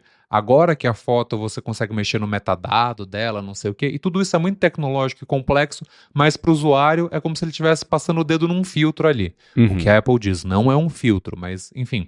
Você vai lá, você mexe um pouquinho, coloca um pouco para baixo, um pouco para o lado, instantaneamente a foto fica com outra cara. Uhum. Então, às vezes você não fez um clique muito legal, você vai lá, você mexe na foto padrão mesmo. E aí a interface ela é bem simples de usar. Pronto, a foto ficou outra. Então, isso eu acho legal, tipo, isso eu acho interessante a Apple dar de opção. Ou, por exemplo, você grava um vídeo e aí você pode usar aquele estúdio de áudio lá que eles colocaram, Sim. que só para pegar o áudio do que tá no frame, pegar um áudio cinematográfico, não sei o quê. Então, essas coisas são interessantes da Apple dar. Mas se você quiser uma coisa mais difícil, mais inteligente, deixa para o desenvolvedor fazer. Eu, pelo menos, acho que é por aí que a Apple tinha que caminhar. Agora que o iPhone já pode dirigir, já pode dar título de eleitor, que o iOS também já está mais maduro, eu acho que está na hora da Apple deixar o desenvolvedor dar esse passo extra e a Apple voltar a simplificar o sistema. Porque é isso, é muita gente usando e você tem que garantir que as pessoas consigam usar bem o produto e parar de ficar só essa coisa de beta, de não ir para frente. É curioso porque, por exemplo, isso que você falou dos filtros que não são filtros, isso já é uma oportunidade de educar a respeito do que é uma foto RAW, né, que você, né, consegue editar na pós os elementos da receita. A comparação que eu sempre faço é, né, você botar mais farinha no bolo depois que o bolo tá pronto, para que aí sim o bolo fique gostoso, né? A foto, no fim das contas é isso. Mas olha a volta que você tem que dar para explicar, que é RAW, mas não é, o filtro, mas não é, porque o resultado... Mas isso é um ponto excelente, né? Ela tá nesse meio do caminho entre ela própria ter as opções mais profissionais e avançadas, se você quiser tirar proveito disso, mas também manter o básico, estar no básico, e isso abre caminho justamente para esse mercado complementar gigantesco, e não só sobre aplicativo de câmera e de foto, mas desde aplicativo de calendário até aplicativo de notas, até de calculadora, todos eles, ela tem que fazer o básico muito bem feito, e feito isso, ela pode ir subindo essa escada, porque tem um outro mercado gigantesco apoiado nisso, que tira proveito só disso final. O aplicativo de calendário, o avançado, ele só faz calendário. A Apple faz calendário, e faz Severance, e vai fazer Apple TV com o roteador, e faz show da Billie Eilish, transmitido em 3D, sabe, e eu vejo... Então, cada um com as suas... Aproveite o potencial que tem, faça o melhor disso, mas é um ponto interessante ela estar nesse meio de campo. Mas eu ainda acho que ela estando nesse meio de campo e se propondo a fazer um negócio mais avançado, faça direito. E dê as opções, sempre as ferramentas, para quem quiser fazer mais direito ainda poder fazer isso, ou então sai da frente e deixa o mercado especializado nisso fazer o próprio trabalho. Então esse meio de campo ele é complicado, mas o da Câmara especificamente, hoje em dia, né, a minha impressão não é nenhuma coisa, nem outra, tenta ser todas, não é nenhuma, e você fica no meio do caminho ali. Então não é fácil, tá? A solução não é fácil, tô aqui só de orelhada falando, mas é o que eu percebo que eu esperava um pouco mais quando o assunto é a câmera em 2025, na situação do iOS, tendo a importância que tem dentro do iPhone, a câmera, e o iPhone dentro da linha de produtos da Apple. E agora a gente quer esperar um pouco menos da câmera, ela tem que ficar um pouco menos ambiciosa. E a gente espera que o iOS 19 resolva isso. Melhorar para pior, mas não do jeito ruim. Muito bem, pessoal, esse sim vai ser o último assunto de hoje. A gente conseguiu se estender aqui e aprofundar bem nos temas, que era a expectativa que eu tinha de trazer a Adorno com toda a sua bagagem de cobrir com tecnologia. Adorno, obrigado por ter disponibilizado a sua manhã, que eu sei que é sempre ocupada logo na volta aí da segunda-feira, tanto para o BDR quanto para o Nova Post também, vocês fazerem esses trabalhos para achar vocês, quer dizer, você, nesses lugares, como é que faz? Bem, você pode me achar no bgr.com, no novapost.com.br e nas redes sociais você pode me encontrar no @joséadorno no Twitter, apesar de eu não estar usando, mas talvez eu volte, e Josefa Adorno no Threads. Mas eu acho que assim, o melhor é sempre me encontrar lá pelo BGR e de vez em quando aqui dando uns pitacos numa fonte. E para você que acompanhou a gente, me acompanhou até agora, muito obrigado, um abraço e deixa aí também o seu feedback no gigahertz.fm/feedback. Se você gostou da minha participação, se você quer que o Marcos me traga novamente. E aí, quem sabe semana que vem eu não deixo um outro abraço para você. E para você, Felipe, desde já, um grande abraço, já estou com saudade. Boa, saudades, Felipe. É claro que você vai estar de volta aqui na semana que vem para repercutir o segundo episódio da temporada nova de Severance e tudo que pintar nessa semana que eu tenho certeza que vai ser agitada. Afinal, o ano já começou, já passou 5% do ano. Meio maluco pensar nisso, né? Mas estamos quase em fevereiro. Vai ter coisa pra gente falar semana que vem, esse é o ponto. Bom, quero agradecer aqui a Gorilla Shield e também a ExpressVPN pelo patrocínio do episódio de hoje. Para falar comigo, se vocês quiserem, MVC Mendes no Instagram e no Threads. Apresento por aqui o Área de Trabalho e Área de Transferência, para a Lura o IA sob controle, e sai todo sábado no Mac Magazine, minha coluna opinativa. No fim de semana passado ainda deu tempo da gente falar aqui sobre isso, quem sabe na semana que vem a gente comenta sobre como a Apple tem aí tudo na mão já para aproveitar o próximo capítulo da IA, que vai ser a computação contextual, colocando câmeras nos AirPods. Soa estranho, mas tem lá no texto porque o link vai estar na descrição. Pessoal, obrigado mais uma vez pela audiência de vocês. Adorno, obrigado mais uma vez. Um abraço mais uma vez e a gente volta na segunda que vem. Um abraço, Marcos, um abraço para você, ouvinte, e até semana que vem.